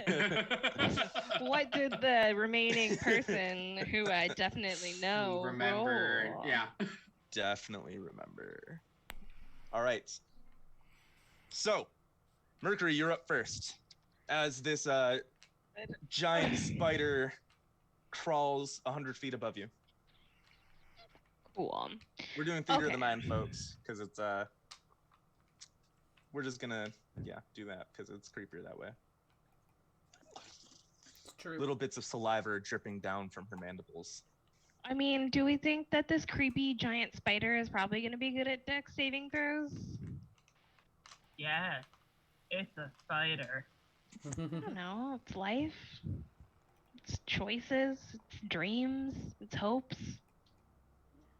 It can do In whatever it regards wants. to dexterity saving throws, or Yeah, also that.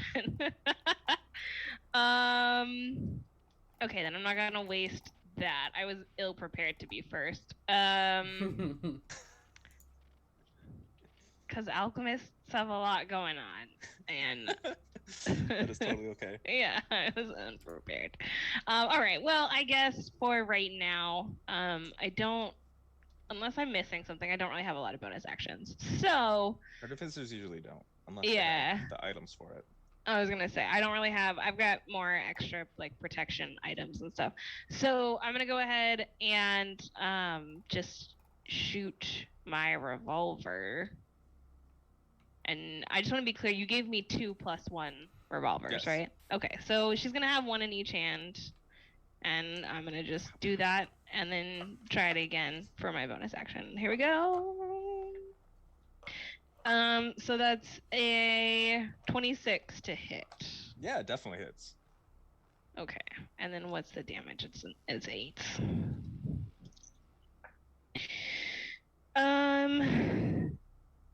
13 damage, All right.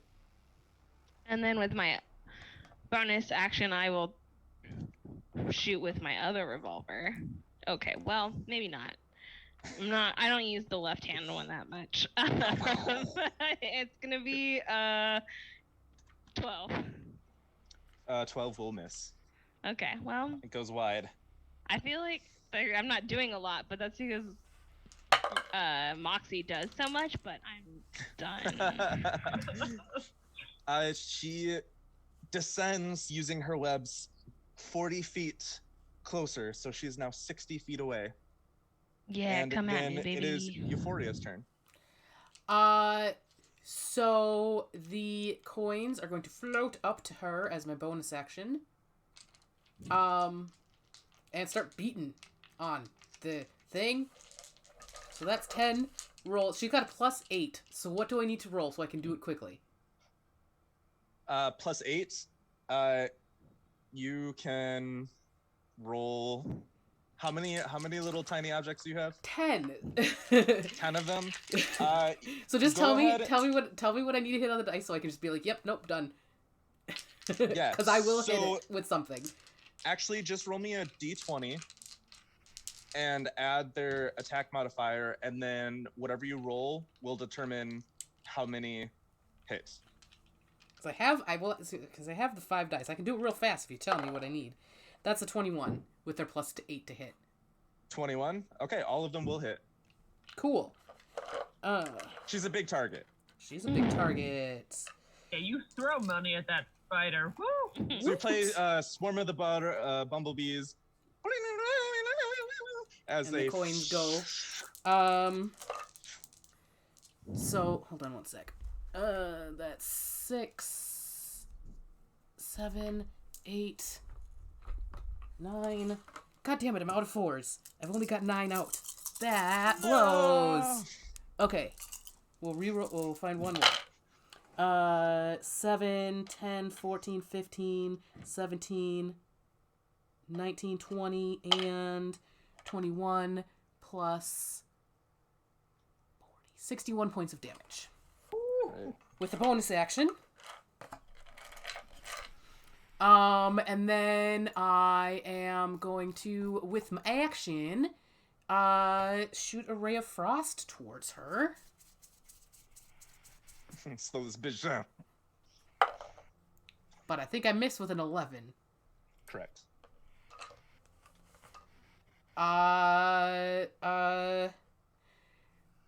So yeah, and as Euphoria's shooting this, she says, "But I hadn't gotten all of his stories. Why did you rip him apart? He is such a slow talker." Oh yeah, that's a lot better than me losing $20 off him. You should have once never you're given him done- money in the first place. You will You pass know, the it was turn when to we- Solomon. First met him, there was so much hope back then. I mean, you just got better over time. No, he didn't. Oh. Do I feel like when I bamfed into the room, that I did so in any kind of quiet fashion? Like, do I feel hidden, or do I feel like I need to expend something to do that? Let's say that you feel hidden. Okay. In that case, I would like to. It's 60 feet still above us yet. Yes. Okay. Sure. I'd like to hold a booming blade action for when it reaches, if it reaches the floor. Mm-hmm. And then as a bonus action, I would like to invoke my, what are you called? The blade song, which I imagine in this instance is just spooky wagons going like ba-dum, ba-dum, bum, bum, ba-dum. Just on the other side of the room. Is it time, Master Sullivan? It is time. Yes. Okay. Theme song begins. And Are that, you sure we can't give him an instrument for this? Ba-dum, ba-dum, ba-dum, he doesn't have hands. ba-dum. It's not a poltergeist. I specialize in the harmonica, actually. Oh no. You have to hold it up to his mouth so he can blow. That is correct. So yeah, That doesn't blade, seem efficient. bonus action, and then I'll move to get as close under this thing as I can get. And that's my turn. It's your turn. Is After flying you're still done, happening on people? it's Kabuki's turn. Wait. Oh yeah, the Pegasus. No, okay. I wasn't The sure. Pegasus. no. No. Not That only has anymore. a 10-minute concentration. The Okay. Pegasus didn't fit through the door, by the way. Yeah, I figured. Okay. Sonia's outside chilling. Be like, Sonia, I'll be right back. Kabuki. Don't worry. is up next. Oh, you said Kabuki. I thought you said Spooky, and I was like, I didn't know Spooky got his own turn, but okay. Technically, he does. I'm like, go for it, Spooky, get it. I don't think we have tiny ghost stats ready. He was doing the theme song. He's taking Yeah. his turn. Theme Yeah, song. that's Okay. his turn. So this thing is 60 feet away, so I'm going to pull out my longbow, and I'm going to bonus action Kensai shot. I'm a Kensai monk, by the way. And I'm going to shoot it twice. A one's in 18. What do I have? Does 15 hit? It does not, unfortunately. 15 doesn't hit. Okay, so only one will hit with an 18 plus 8. All right. It's gonna take the world's almost crappiest damage. A 1 plus a 3, 4 points. Because I am bad at life. You're not a range fighter, so. Yeah. I have a longbow. It's my D8 rolled a 1 and my D4 rolled a 3. Yeah. Okay. I feel like we should leave, right? This isn't going to go well. Once Kabuki's done, it is Perrin's turn. I'm gonna move towards the door because I think this is a bad situation. We should leave.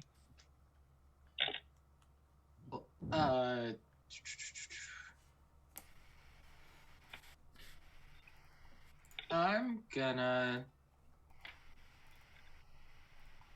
I have many options. I'm gonna Hexblade's Curse as a bonus action. Or I guess I have to. Marked Yeah. by your blade, Mhm. calling for its blood. How far away did you say she was? 60 feet. 60. Okay. Well, in that case, I can't do that because it Straight has to be above within. you. Yeah, it has to be within 30 feet. So instead, I'm just gonna fire Eldritch Blasts at it. Yeah. So no Hexblade's Curse, but first one is a 17 to hit. That does not hit. Okay. Second beam is a dirty 20 to hit, That will hit. and then that's an @1, but I am halfling, so I get Yes, lucky. you are. And that is a 27 to hit. That will hit. Okay. Your first one does hit, but the shell Too just thick. glances off of it. She's thick. Thick. Cool. So this is. That's why we throw money at her, because she's thick. So total damage, 27 points of force damage. All right. And then. No. I think following Kabuki's lead, Perrin's gonna move back towards the door, just to be in good position if they're running, and he can provide some cover as people are leaving. All right. Well, once you are done, something awful happens. Trembly's arms and torso sprout spider legs. No. I hate that. And Trembly's torso runs at Kabuki and will jump up to make a bite attack, which will hit. Trembly, you're not supposed to hit. Oh, God damn it, wrong accent again. God, this is hard. Trembly, you are not supposed to hit friends and cutting words. So subtract 8 off of whatever he rolls. All right, so it does not hit. So you cutting words, and the pressure of your voice actually knocks this spider Trembly torso away. While an arm jumps up, it's actually like crawling, like its legs are crawling, and its hand is up, almost like a spider's mandible, reaching up to just slash at you. And it will roll. That will hit 17 plus 5. And that will be 10 plus 5, 15 slashing damage. Who was that Flavoring at? it as slashing. You. Oh, me. Ah, rude. Yes. And then there is going to be one that attacks Mercury. This is his leg. Is just going to try and like spin around and beat you.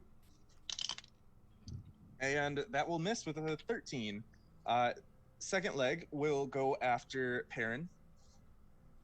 As it runs, the leg actually starts like splitting open, creating a mouth that goes at you. 16 plus 5, 21. I believe that hits. For 14 points of bludgeoning damage. Kicks you in the face. And then the last arm rushes towards our good friend Solomon, and it will miss. So they definitely know where I am. Yes. Oof. Okay, cool. I just Because wanted to know. you. Oh, I did kind of run forward. So I didn't know. Yeah. Okay. Yeah. So then we're back to the top of Mercury. Oh, good. Okay.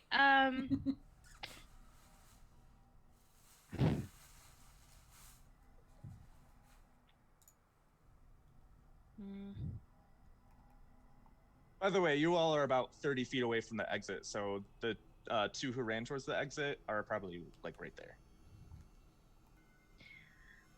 So before she runs away, I'm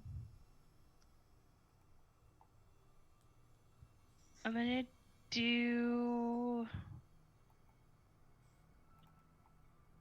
I don't know.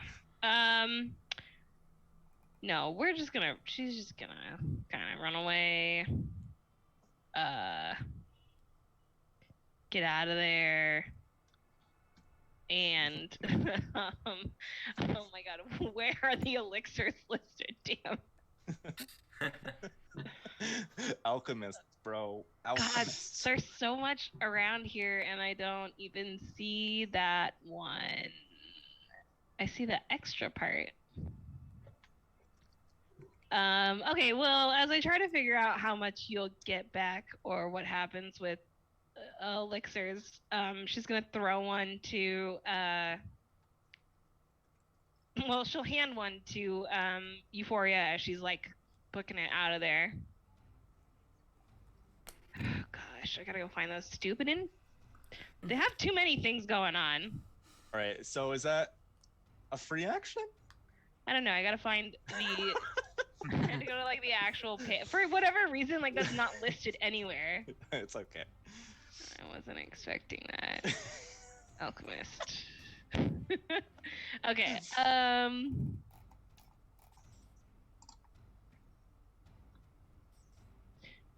So it doesn't say whether it's an action or not.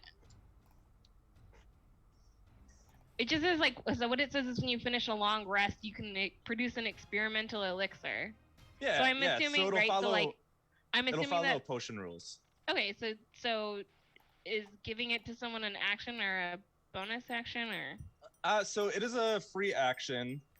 Okay. To sort of hand it off, as long as you have a free hand available. And I'm gonna say you have to like end your turn right next to her, so that when her turn comes, she can use her free action to take it. I know some other people like play it like it actually takes like an action or a bonus action to hand it off or something, but will it take a bonus action or an action to put one of my guns away? Trying to hand off and then put a gun away. No. Time? I mean to put a gun away and then hand off. All right, yeah. So the way that you can sort of work the system in terms of 5e rules is you can put the gun away and pull out the elixir and then kind of just put the elixir on the ground, and then Euphoria can pick it up. So, but instead of doing a ridiculous flavor like that, we'll just say that you're just like waiting there to hand it off to her. Okay. Well, I was just gonna hand it to her. And you can put your gun away, and you could use your action to throw it to her. Oh yeah, I'm gonna do that because she was like, I was just gonna hand it to her as I was running out the door. So. Okay. Yeah. So if she had a reaction, it would be different. I don't have a reaction right now. Yeah. I already used it. All right. Well, she's gonna drop it next to her. Well, not drop it, but set it down next to her, and then continue running. As you run, you toss it into the air, and it goes. And then you bolt for the door. I guess we'll see what happens on Euphoria's turn. All right. First is Arasta's turn. Her name is not Arasta. This is just random mutant spider lady. She will move 40 feet downwards, so she's 20 feet away from the ground, and she will use her web of hair.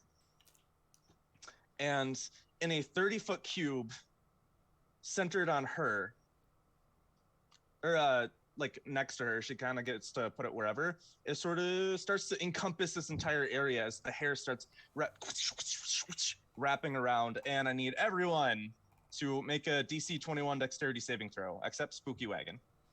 Hey, Spooky. He just phases through. I'm going to use Indomitable to roll that again. All right. Thank God I'm a halfling. The DC is 21. If there's anyone with this is this is an ability check or a saving throw, correct? Yes. So you can use that. Yeah, if anyone is within 5 of it, I have 5 uses of Flash of Genius, which will give you, you can add 5 to your roll. Rexel just got that, and I'm so excited. Yeah. I will gladly take that because that's the difference between me saving and failing. Okay, so I've used one of them as a reaction. I can help you with that. So. Okay. With the Indomitable, it got me an 18, which is exactly what I need for a 21. Awesome. Yeah, I rolled 21. You're okay. I got a 21. I got exactly 21. Ooh. Thank goodness I put the cloak of protection on, or I wouldn't have made it. All right. So I think everyone made it. Yep. Mm-hmm. So we're just gonna flavor this where as the webs are starting to go every which way, Euphoria, roll me a dexterity check. You can use acrobatics or athletics. All of those are +2. No, acrobatics is 7. Never mind. I chose it. God. I was looking at Arcana and athletics. Both +2. Okay. 21 again. Crazy. You leap over some threads that are about to tag your feet, catch the elixir, and stumble. You don't stumble a little bit. You kind of like gracefully like spin. You catch, and we're gonna have all of you make it out the front door as you're avoiding this collection of hair. Is it my turn right now? Yeah, it will be your turn. Okay. I think the coins would bite at her and then... Oh, yeah. Yeah. They just continue for a minute biting at her. I don't know how much health she has, but they did do the thing. A lot more than some copper pieces can take off, I'm sure. They took off 61 on the first round. That's quite a bit. Got a lot more than that, I'm sure. It's probably one of the greatest damaging spells that a bard can have. It is my favorite, and that is why I always take it. Yeah, you can roll the d20 and add their modifier. That's a dirty 20. All of them will hit again. Nice.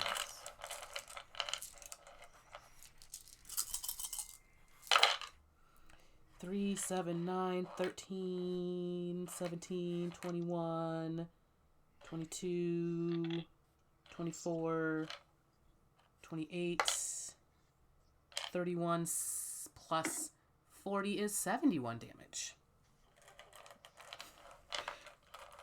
And you run out the front door? Yes. All right. And Solomon, are you running out the front door? Kinda, but I teleported to the inside of this, so I'm like, I think this thing is between me and the front door. Oh no, it's straight above you. It's still 20 feet in the air, right? Okay. Yeah. So you have time it to was- run under it. It was descending. Do I have the little spider corpse thing? Is that still tagging me? It's kind of like a lair action.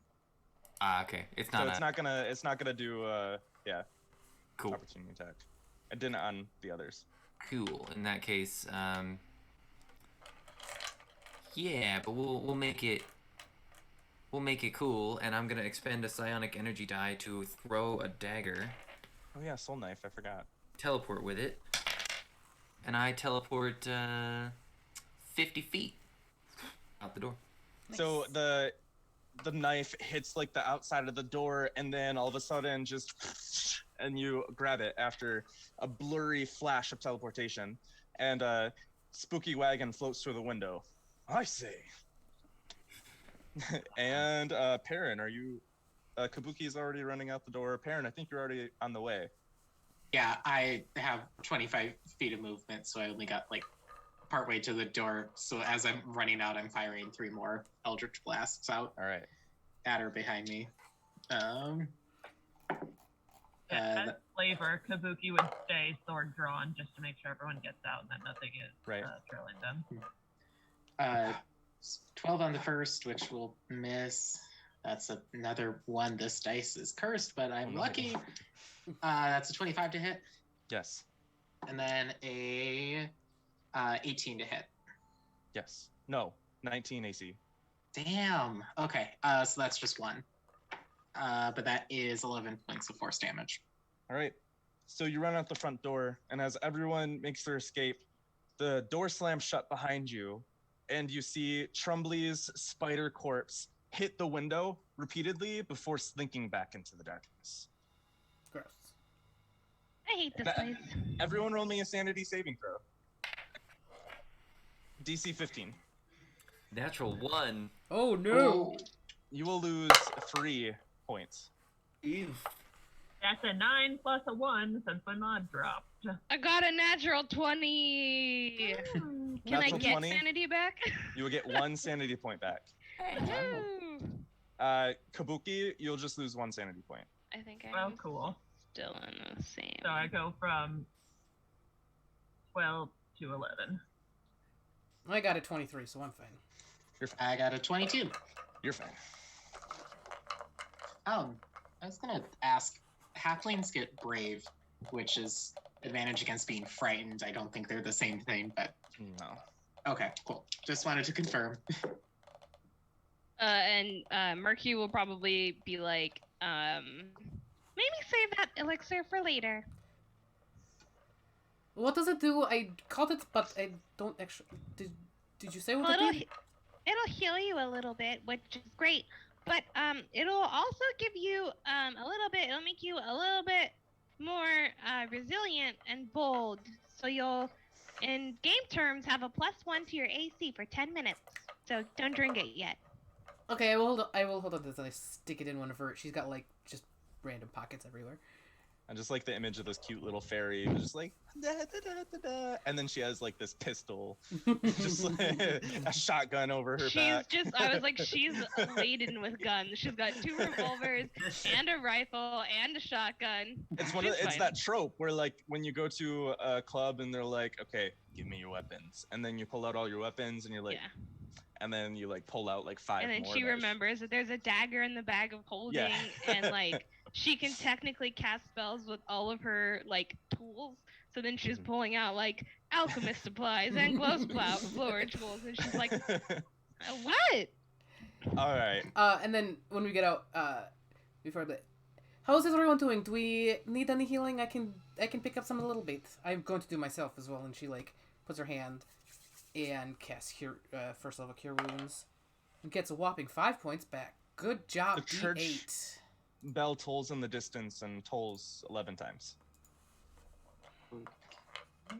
Was it just Euphoria that got hit and needed help?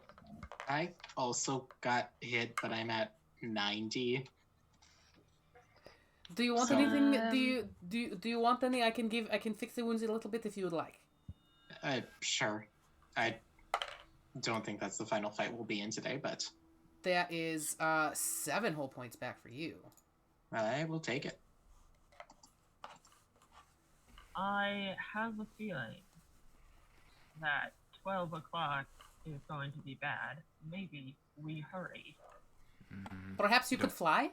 That Don't would forget help. about That would help 13. for Hori. I can run as fast as you guys can fly. Do not at me. Your Pegasus is like, that was very scary. I'm glad It- you made it out.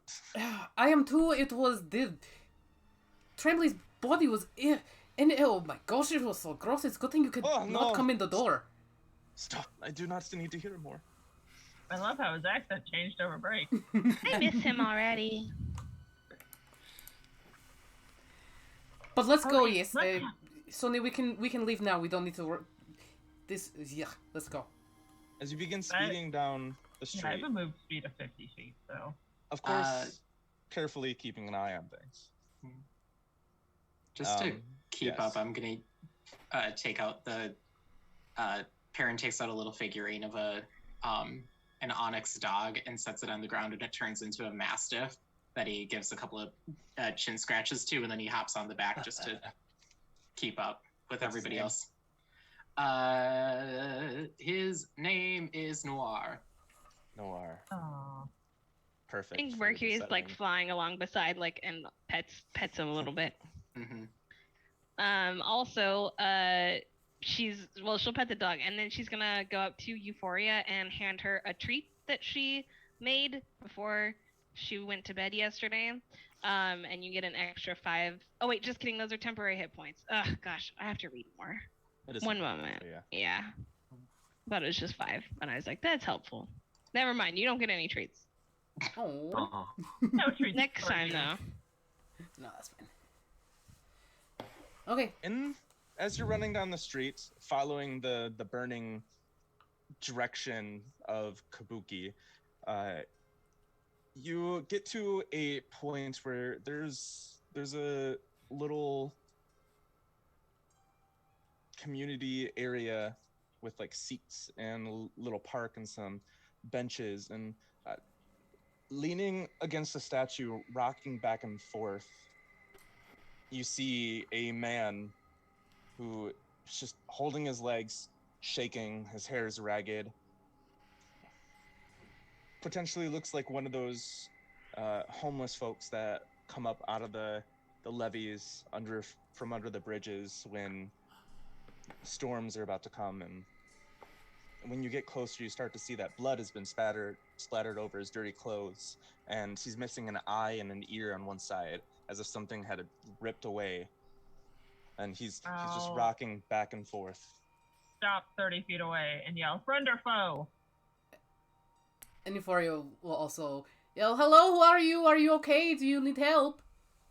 We don't have time to help. Are you going to attack or not? He looks up and turns. You're not monsters. A little bit, That's no. correct. All right, he's not going to attack. Let's keep going.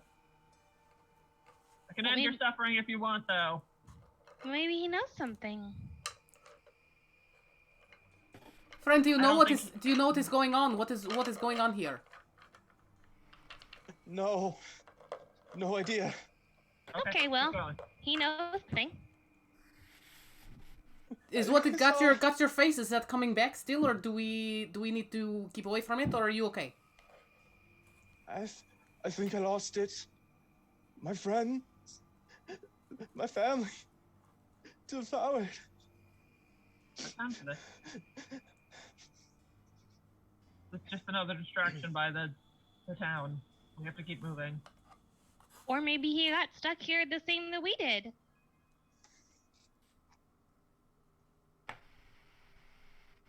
We can't stop to help every laggard we find on the road. We have to keep moving.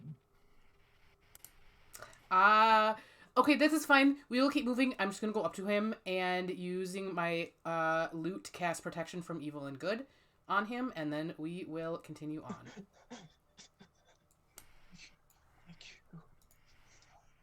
He Good luck.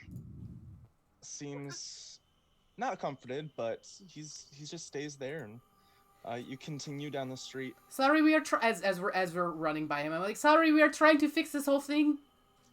We can't help you right now, but hopefully fixing it will fix it for everyone. Yes.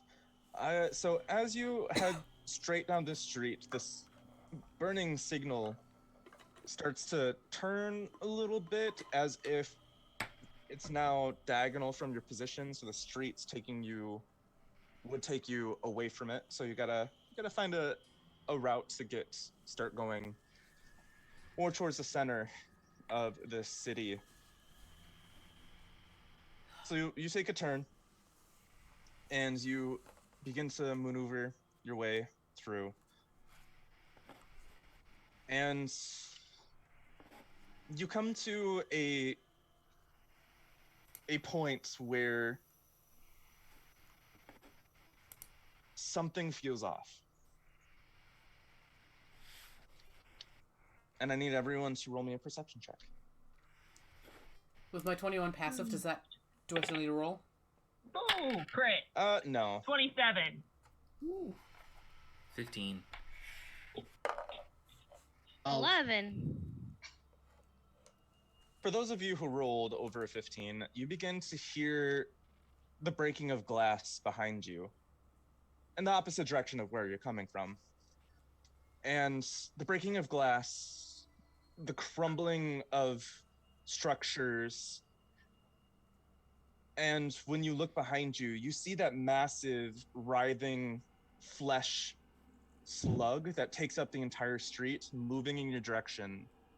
And Kabuki, Master of Speed, starts Thank you. to think that moving at a rate of 30 feet, not too big of a threat, but heading in your direction. Looking forward, I'm looking for any sort of gate or door that this thing's been leading us to. It's intensifying. You think you're getting closer because of it. And it's pointing, if you were heading northeast, it is still pointing in that direction, still towards the center of the city. You think that the exact center of the city, the exact center of the circle of people that seem to be surrounding the city, is probably about a mile away. All right, let's keep going. We're almost there. Do we need to try to be sneaky around this guy? Should we try to make him not find us? No, it's a matter of speed. We can outrun him. Keep going. Okay. Is he coming behind us, or like is he blocking the way to? He's coming from behind you. Oh, okay. And let's keep going. Yeehaw! Is anyone not going fast enough? I I have a think with the 40. Mastiff, He has a 40-foot walk speed or run speed. So And you're a rogue, so you can dash as a free action. got You're a on a Pegasus. Pegasus. Yeah, for Mercury, do you need a hand? I can carry you. If you're worried you're not going fast enough. Could also ride the Pegasus. You said 30 feet. Oh, You can Yeah, ride I on. mean- You can ride on Sonia with me. You're very small. I am very small, so okay, I'm on the Pegasus now because that sounds fun. I like being in the air. Thank you, though. Cool. Keep going. And as you turn a corner, you begin to feel something.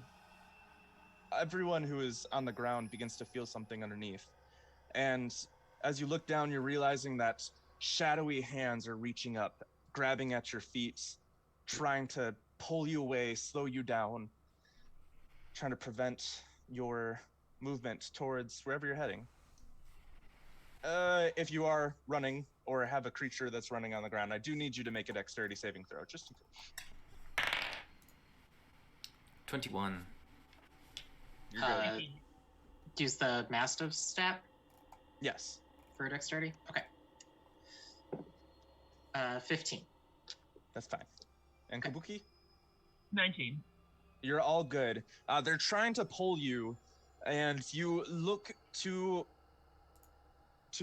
the side, and you see that there's actually this halfling woman who is slowly, her head is appearing, her arm is up, and she is being pulled down into the ground, being drug below. How far Oh, away is that she? poor lady. She's probably about 40 feet away from you. I am going to, on my loot, as we're going, cast on her, levitate.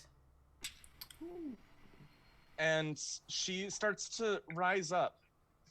It's almost as if what she was on was liquid, sort of like quicksand or something. So the levitation actually pulls her up, and she starts to gasp for breath. She's hyperventilating. You'll And be safe Wild for Eyes. now. I'm sorry we have to go. Get out of here though. Get out. Go far away from the center of the city. And Somehow. she I don't know how you're gonna do that. You're levitating. looks down. around, and she reaches for a nearby flag and like starts to pull herself with it. And you turn a corner, and another running fast-paced, and then the burning intensifies so much that steam is rising up out of your hands. And you've turned down the final streets, and you see, dead center of the city, in what would be this park, trees around, sort of creating this altar before you, a massive mirror with decorative frame around it, standing approximately 30 feet tall, 20 feet wide. And your symbol begins to glow. Get out of here. You think And- it's gonna be that easy? No, As but I you're just want to leave. rushing forward, you see an old woman in the middle of the street, standing probably like 45 feet in front of this mirror in your way. And she's calling out, "Hello? Hello? Is anyone there? I can't seem to see. I'm blind and need help. Please, hello? Won't you help me?" It's a mercy killing. Insight. Yes, also insight check. Right. How close are you getting? I will stay 30 feet back. Do the same. That's a 17. Oh, 18, my bad. 18. Only 11 for me. 11. What did Solomon get? Oh, did I get to make that too? Cool. Yes, everyone. Oh. What did I say it was? Wisdom? You said insight. Insight. Ooh. Oh, insight first, and then something else after that. I'm sorry. I see. Insight. Euphoria's all on this. She's got a natural 20. You don't trust this woman. It's too out of place. She's hunched over. Nothing seems to be wrong with her. Yeah. But once I get within 30 feet of her, Euphoria's voice just resounds out in a booming voice. Ooh, I love that. And says, "You do not seem like a friend. You need to go away now," and casts the booming voice toward her. All right, everyone roll initiative. Oh shit. And better. Another sanity saving throw. This time the DC is 16. Oh no, failure. If you fail, subtract 2 from your sanity score. Okay. Crap, I lost my modifier. Oh no! Okay. Yeah, if I had my mod, I would have made it. But Ooh, I got my first failure. I only got a 13, so now I'm down to 18 sanity. I also failed, so I am down to 17. I'm either 9 or 10, I don't remember. Oh, but there's a natural 20 on the initiative. God damn. Okay, that's fine. So, Kabuki, go ahead and roll me a D100. I rolled an 18. Okay, you're fine. Alright, last time I rolled a D100 was for Dempsey, and he did something very bad to us with it. Is the D100 because they dropped below a certain... Mm-hmm. I am at 8. Oh, roll me a D100. 99! You fall unconscious as you are afflicted with a short-term madness. Me? Yes. No, it's my 99! 36. One more. What was that? 36? 36. The character becomes frightened and must use his or her action and movement each round to flee from the source of the fear. Oh. The fear is this old woman. Oh no! The source of fear. Okay. Let me look at what I think I can do. It's just like Okay, when so- Dempsey ripped all those wizard spells out of that book all over again. Where's the thing Ooh. that I have? All right, so What's it did called? anyone roll over a 20? I got a 24. Ooh, I got a 20. There it is. love that jack of all trades, adding it to the thing. Freaking boss. 24, Yuffie, Perrin. Okay, 15 through 19. An 18. Also 18, not that it matters. Who would like to go first? I'm unconscious on the floor. You're not dying, I'll- though, so. I'll go first.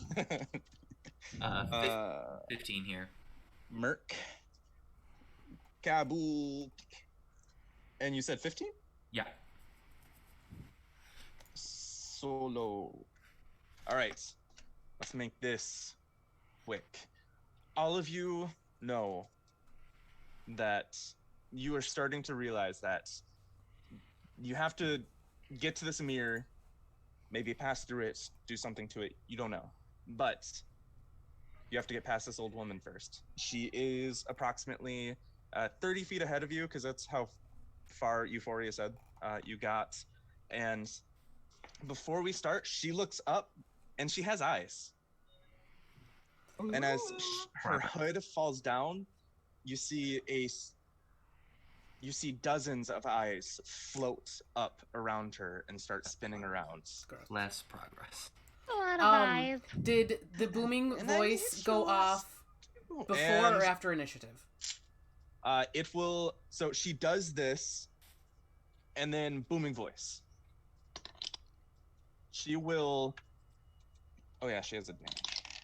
She will succeed and take half damage. She succeeded on a 17 con? Okay. Yeah.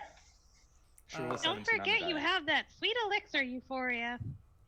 Oh, yes. 3. And another d10. There we go. 15, 21 halved to 10. Yes. All right. So she says, "My name is in Salamina. They call me the one behind mirrors. The one you see in the corner of your eye whenever you look at mirrors."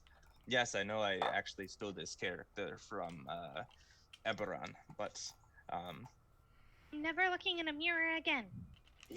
someone sent you to me, and now I must feast on your eyes. And then booming voice, bam. Okay, so that was my turn, or that was my action. And now it's top of the initiative, so you get to So take it's your turn. now it's my Full turn turn. again. Oh, Yep. neat! I like that a lot. So I am still on Sonia. Mercury's still on Sonia, so you're also 30 feet away. I am going to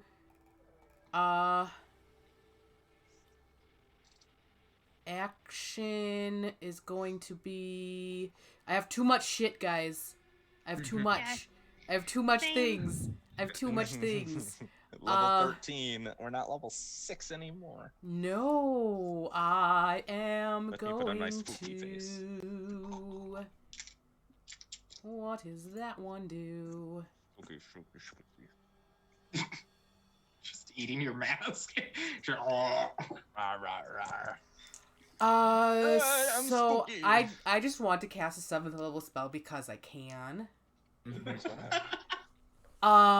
So you see Euphoria aim her loot at this person, at this whatever, and it's really supposed to be for, like, area effect, whatever. I don't care. Prismatic Spray! Dexterity Ooh. saving throw. Right. Dexterity. She rolled a 13 and a 14, so that will be an 18. Ah, that saves. Does she still take damage? She still does take damage, but I gotta figure out what Okay, kind, so fair. I'm going to roll a d8. She is immune or resistant to poison and psychic.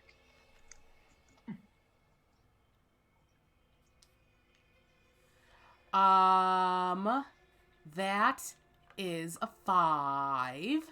So, blue. So now I need 6s. Hold on, I have a bunch of those. 1, 2, 3, 4, 5, 6, 7.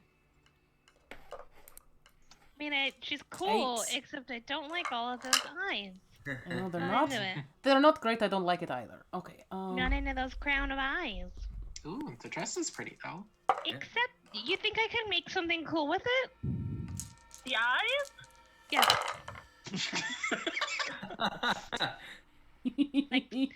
Some kind of potion or... 23. I'll take some before we leave.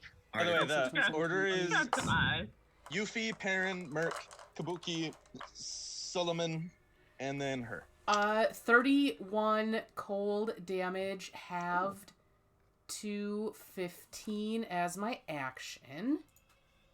That was 10d6. That was kind of garbage. Is exactly what it was. And then I'm going to, this is what I grabbed earlier. You ready for this? Mhm. Before he's going to pull out her pom-pom and say, "Go team, go!" And bardic inspiration to, I don't know, Mercury, since you're right behind me. I pulled this out just for this. That's amazing. My cats have been eating it. What do I add? What is Bardic That is a Inspiration? D10 to any D20 roll that you would like. Big. Okay. All right, once you're done, pass it to Perrin. Perrin's turn. Cool. Perrin's eyes, like, all the shadows that were like chasing them and coming up from the floor, he kind of condenses them into his own being as his eyes turn like just inky pools of darkness. And he's going to use his 7th level Mystic Arcanum. I'm casting Force Cage. I need a DC 18 Charisma saving throw. Charisma. She is magic resistance. And that is 9 plus 6. That's 15. Oh, no. Plus 13. So 22. I forgot that some monsters have saving throws because of proficiency. So close to being in a tiny bird cage for an hour. Damn it. Okay. By the way, her challenge rating is 22. Nice.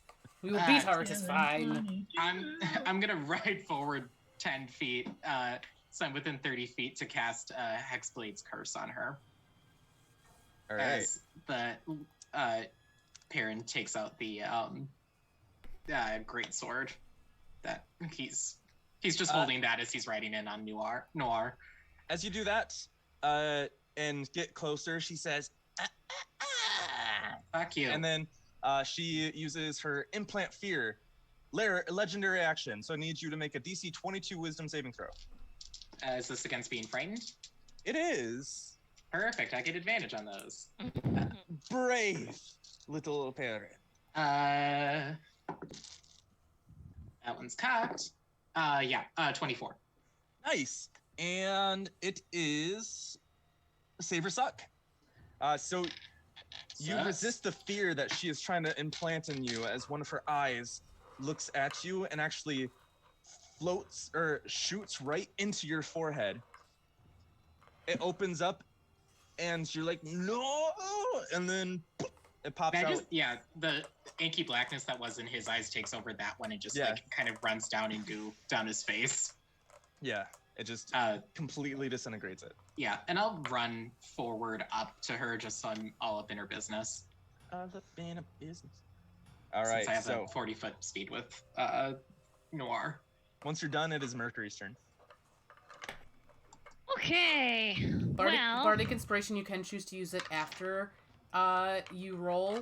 So you don't. So if you roll well, you don't need to use it, and it lasts for like 10 minutes. Okay. Yeah, I guess I'm gonna just do this.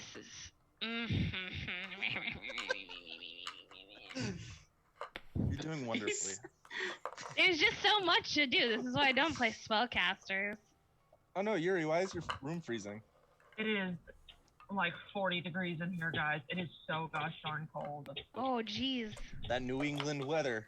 That stupid New England weather. I'm Oh my hot. god. Chilly. Is it a Okay. nor'easter? Technically, it was. Yesterday. All right. Okay. A huge. Merc. So I'm gonna cast Elemental Bane at this lady, and I'm gonna pick the acid damage type, I think, or do I want fire? And just as a I'm sure I would know this. Do we do a lot of fire damage I as have a group? green flame blade.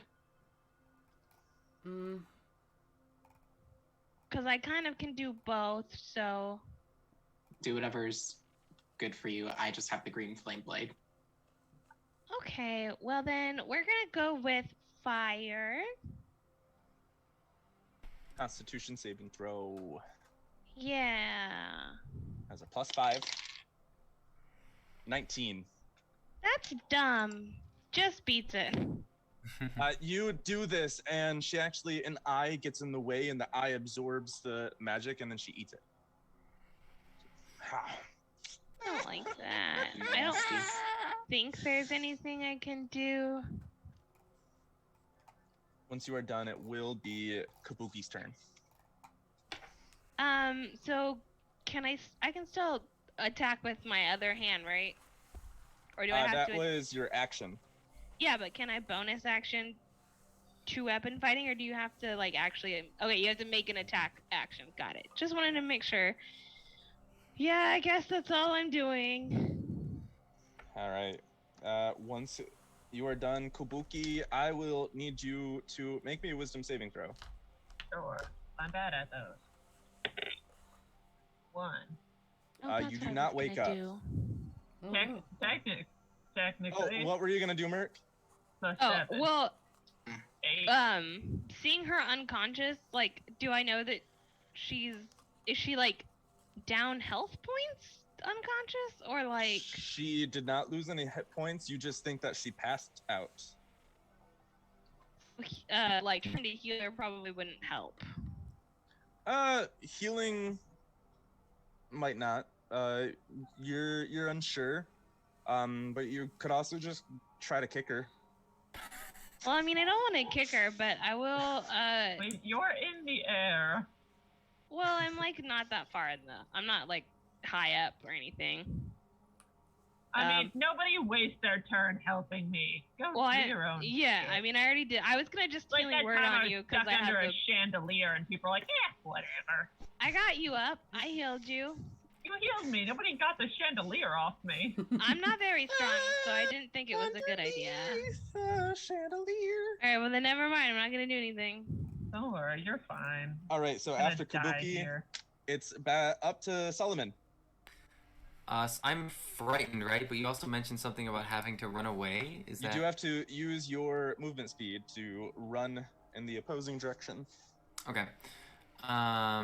Do I have to do that before I try and make an attack roll? You must use your action and movement each round to flee. Oh, okay. Well, okay. That solves that question then. Well, dang. Well, and you know what?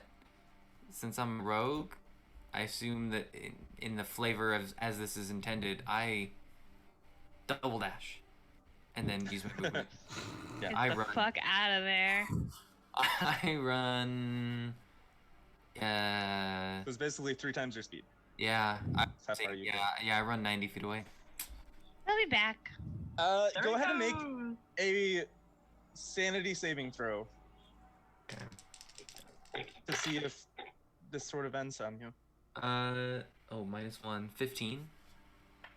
At the end of your turn, you Alright. snap back to reality, and you realize, what am I doing?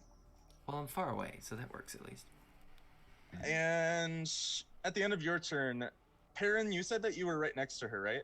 Yep. Okay, she will use her legendary action to make a claw attack. Sounds good. Her talons will appear and she will swipe at you Brain it. for a 28 to hit. Since she is the subject of my Hexblade's curse, Armor of Hexes applies.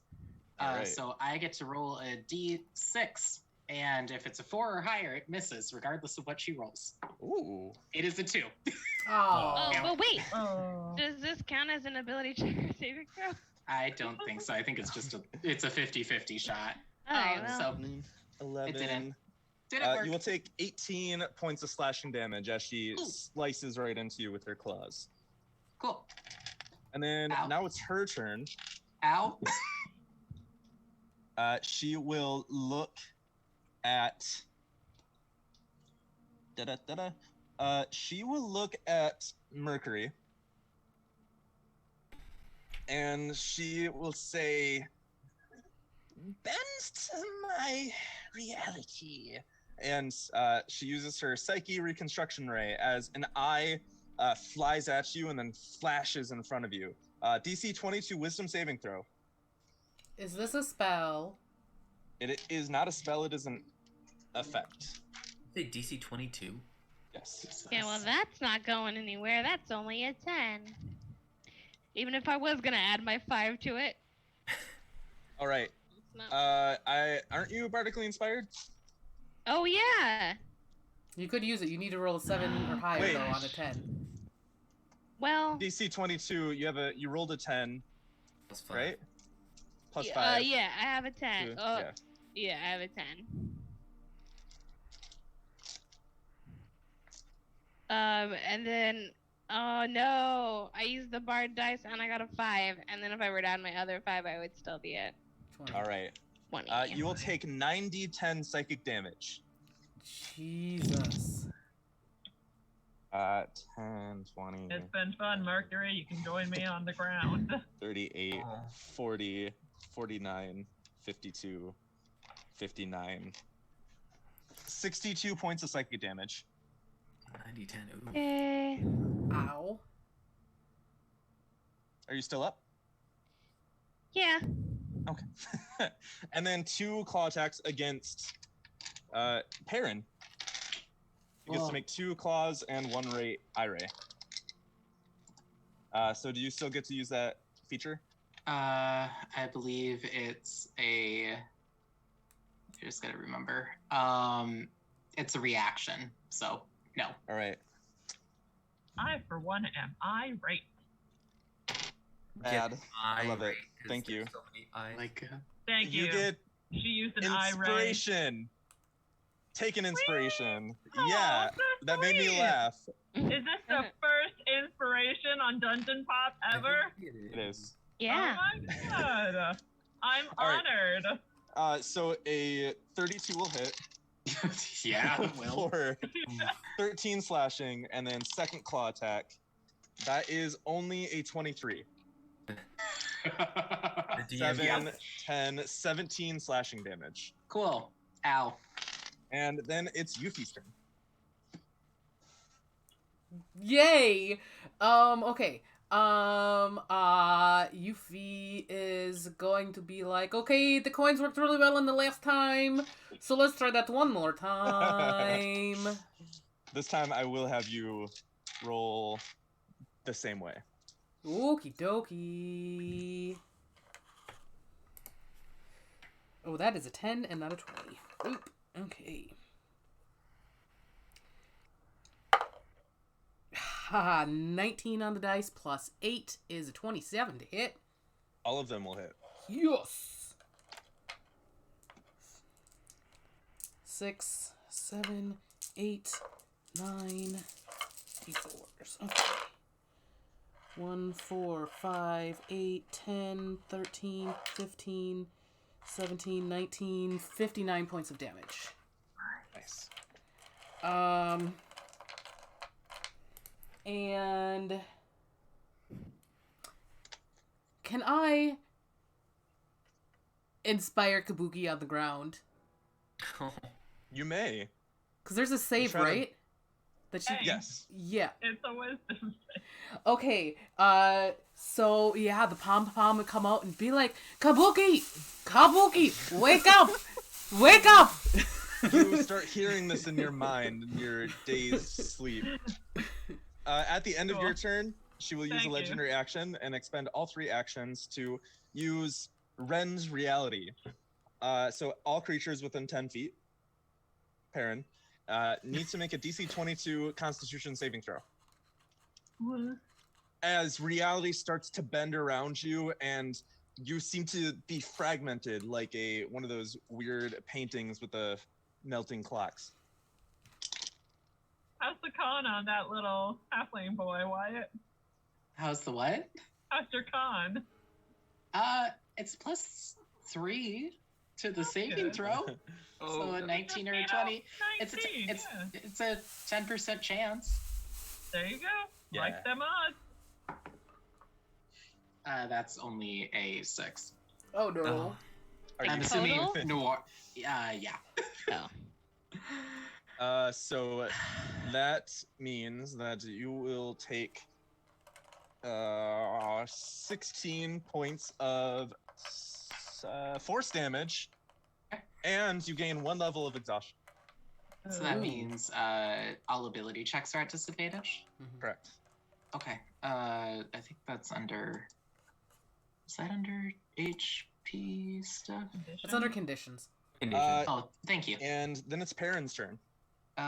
Cool. Sorry, just give me a second to get that exhaustion down.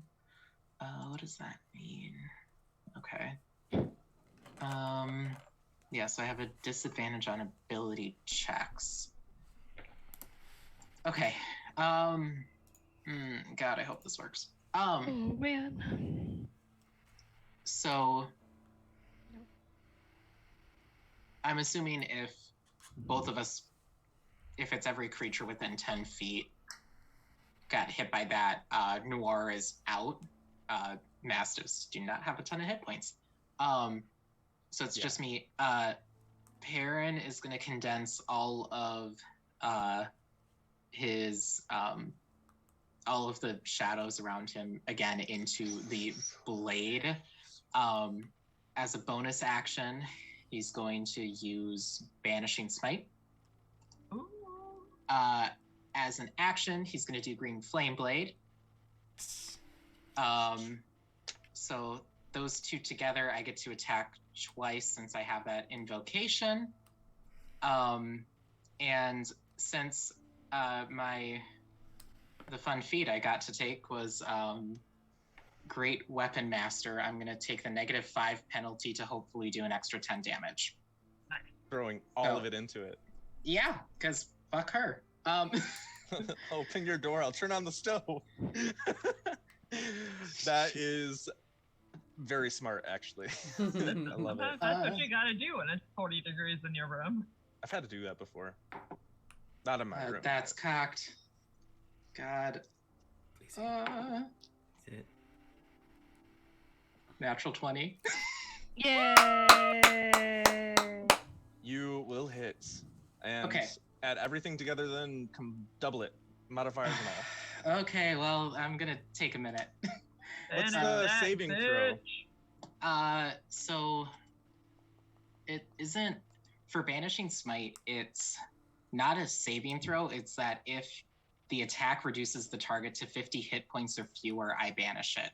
Oh, really? If it's native to a different plane of existence than the one you're on, it just disappears, returning to the home plane. But if it's native, which I'm assuming that this one is, it just goes into harmless demi-plane, which not ideal, but okay. So, okay, great sword. Mercury retrograde. I love your D&D Beyond background. Thanks. Okay. Felt like it fit the theme. 2d8 for. By the way, Mercury, you are on deck. And Kabuki, you're in the hole.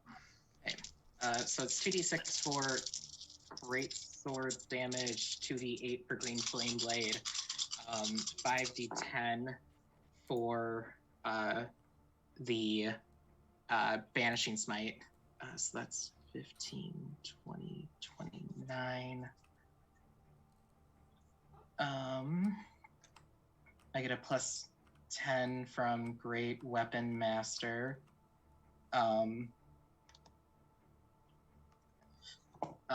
And then I get a plus 11 from all my bonuses. This is the most damage I think I've ever dealt in a turn. Ever. Oh. Shit. I wish Okay. I had been able to give you the other elixir that I rolled before this.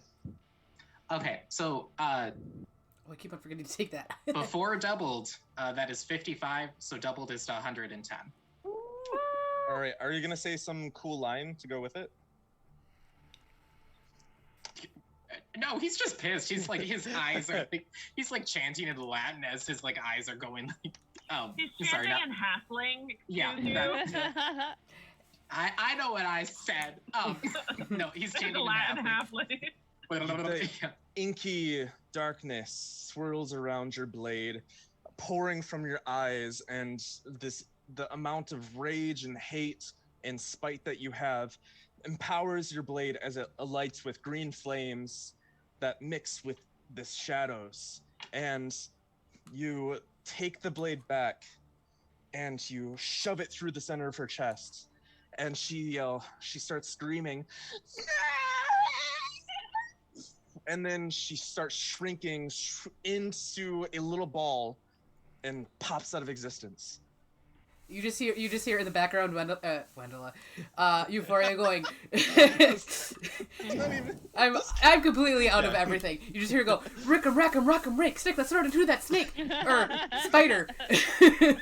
And this reality that you had been in starts to crack. You see cracks in the middle of the air.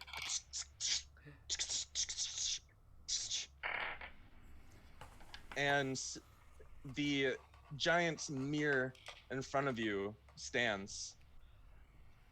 Before he's As like, you Sonia, to the mirror. Let's go. Well,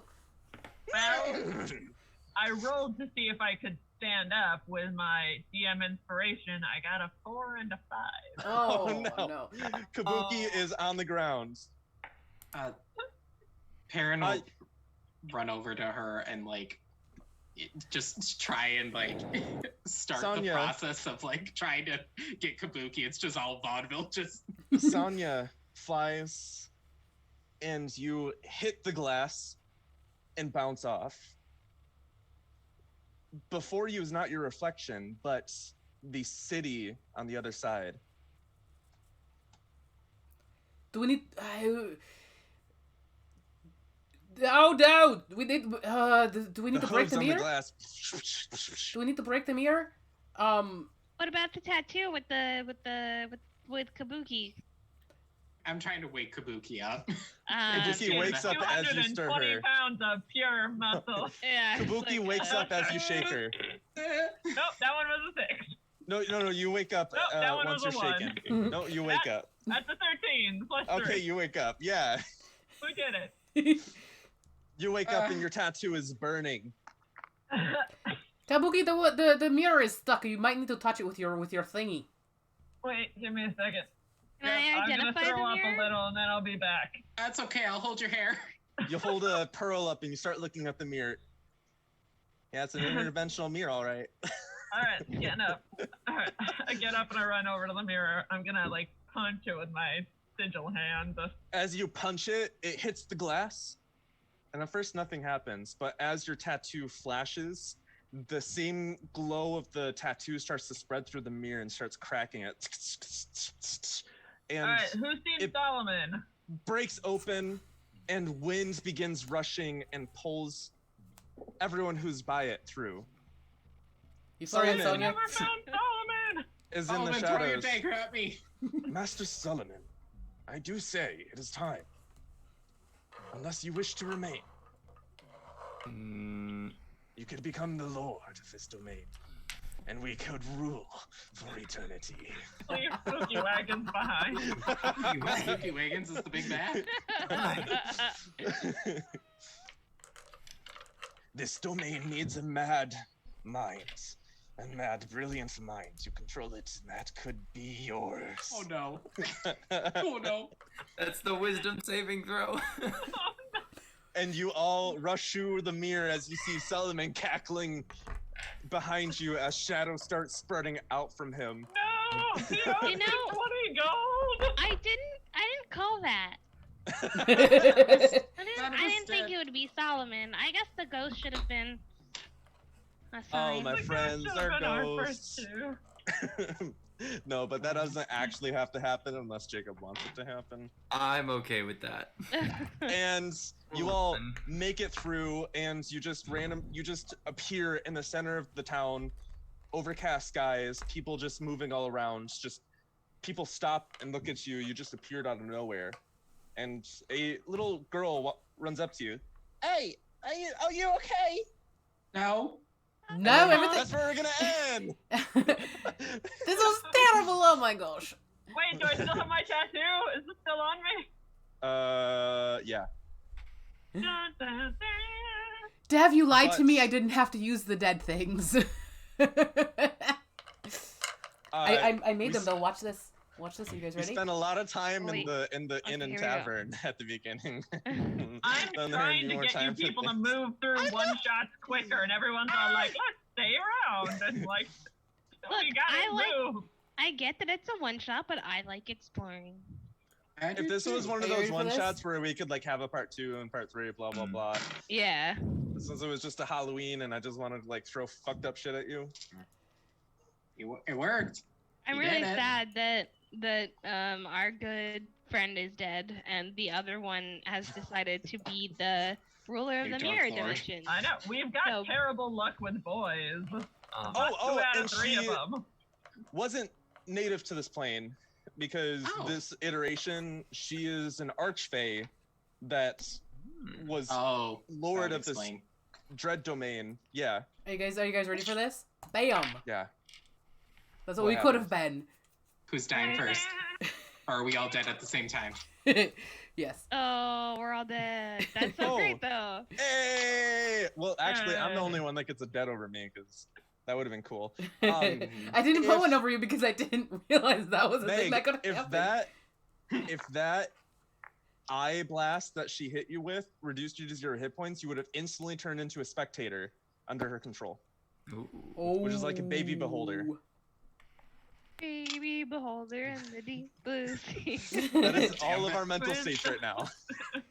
Oh my goodness. Better than the alternative. I have- Baby beholder, dude. Oh my god. I have never rolled that high on any, like... That was insane. That was That was amazing. fantastic. That was really good. Ah! We could always do a horror themed show on Dungeon Pop. I will just not DM that. But Oh. one of my plans was to try and get someone to run a like a Ravenloft kind of thing, domains of dread hopping. Well, here's the thing. I have my stuff that that is Domain of Delight instead. You do. So well, we could also do that. I too. have to. I just have to kind of like. I have the mini story that's based on the stuff that I made for the DMing competition, but it could be longer than that too. So just what you want to do. It could be domain hopping. So you go from dread to delight, like bloop, bloop, bloop. You just try to get back to the mortal plane. A group of people. I have well, I mean, I'm DMing the Curse of Strahd like module right now, but like in the I like Domains of Dread. They're fun. I wasn't saying that any of you had to DM it. It was just one of those things where it's like, if I could get someone to do that for the channel, that'd be neat. Yeah. All right. But that was fun. I hope you all enjoyed it. Yeah. I hope you enjoyed the Yeah. beginning intro. Yes, that was good. Good job, Dev. We appreciate you. Good Good job, job. everyone. Way to go. I like your wig, Wyatt. Thank you. Lord Onion, you're here. You returned. Lord Onion is here. This is Alright. what I imagined him to look like the entire time. And then when we killed him, snatch. Just Oh, Lord Oranon, you were referring to my character. yes. Yeah. To my Lord to that. Onion. Okay. Well, next Wednesday. You had a lot of Stay nerve taking Umbran's last name. Jeez. Next Wednesday, Unoriginal. the group Team Reaper will be on a pirate ship, meeting Pirate. the crew, learning what. And Wyatt can just continue wearing that. This is just my dungeon. Bandanas This all is my you need. dungeon theory The costume. difference between a vampire and a pirate is a cool It's a hairdo. bad wig and a headband. Nicole. Yeah. Yeah, so you get to meet the crew, you'll get to explore your ship, and you will get to see what's happening. What is up with this mysterious foggy sea that you find yourselves on? Who Deb, knows? have you learned I any know. actual boat words yet? No. I will do that probably the day of. You should look up some boat words. I will listen to a YouTube. If you say pull the video. lines one more time, I'm gonna have a stroke. Oh, the lead! Matey crikey! Okay, bye everyone. Thank you for watching.